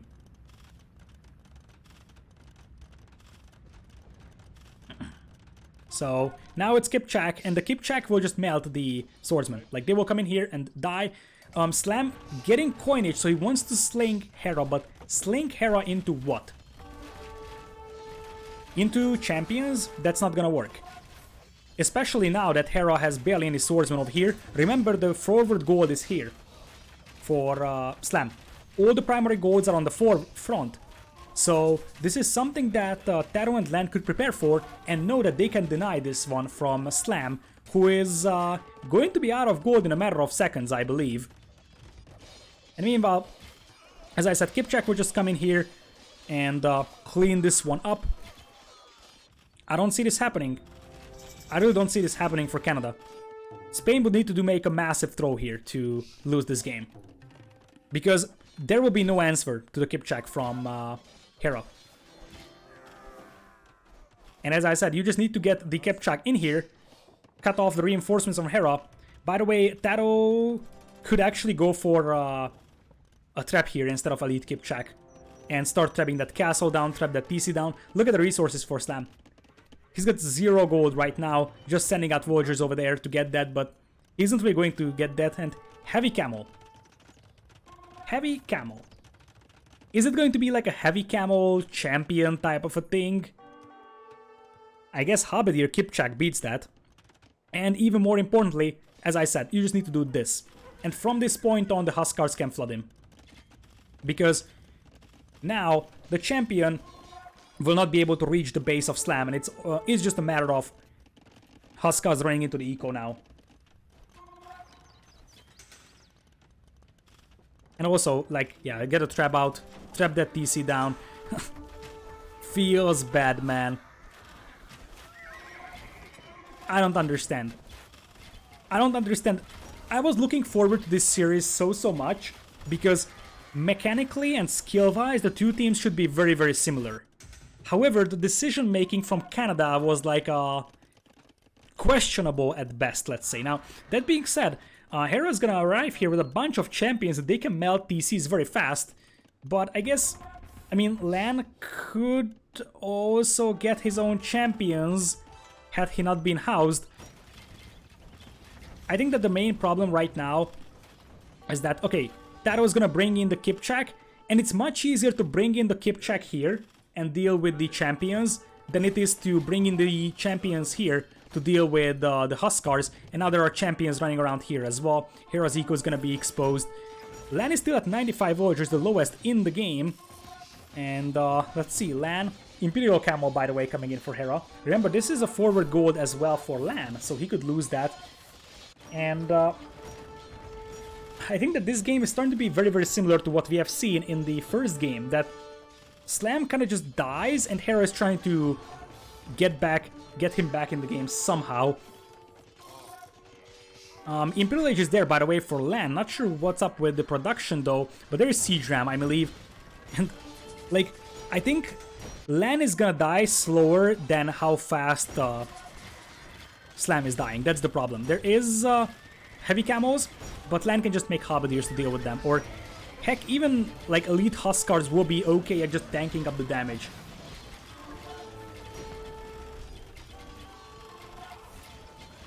Yeah, that's also an interesting thing to consider, that Indian hand cannoners are actually pretty good with Shatagni upgrade, although it's not really that massive, it's just one range, but doesn't matter because hand cannon will not stop Huskars because hand cannon are slow and Huskars are fast.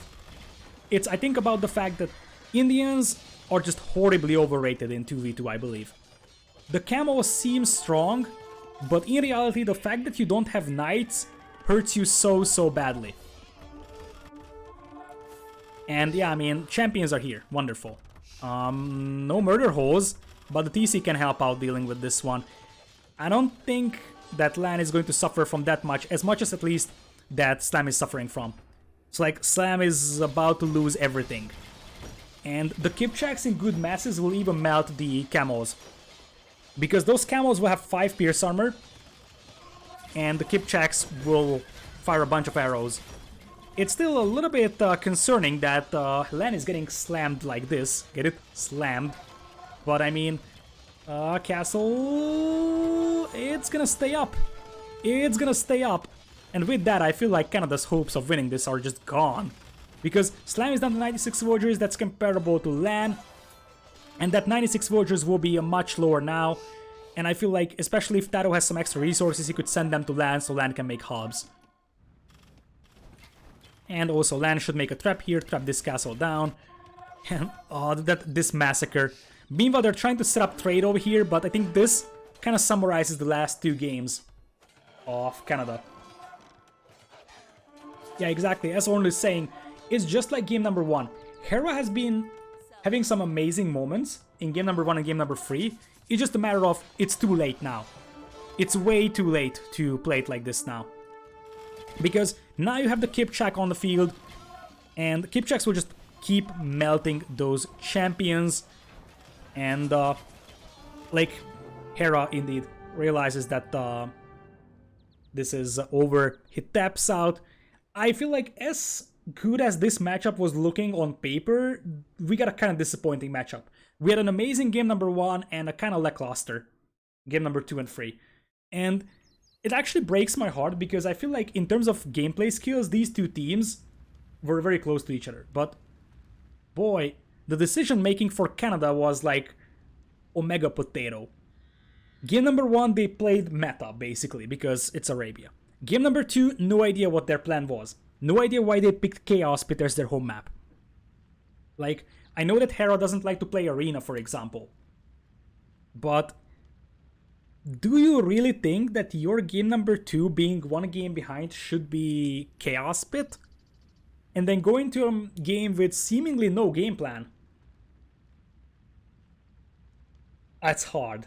It's very hard. And indeed, this is gonna be the end of this quarterfinals. Spain gets in there, and this Spain, especially if they still have like one or two more tricks like this, they are going to be super dangerous. And I feel like this could be a finalist Spanish team over here. Lan with the most kills here, but I guess this is what matters here. Just this snowball. And the fact that, as Onlu said, for example, Slam and Taro, or Slam and Hera played full meta over here, just went Drush FC crossbows and then camels. But they got pretty much wrecked by gods, because what Lan and Taro did was basically a very, very well designed and thought over counter to their game plan. Well deserved. Very, very well deserved victory for Spain over here. They go into the semifinals.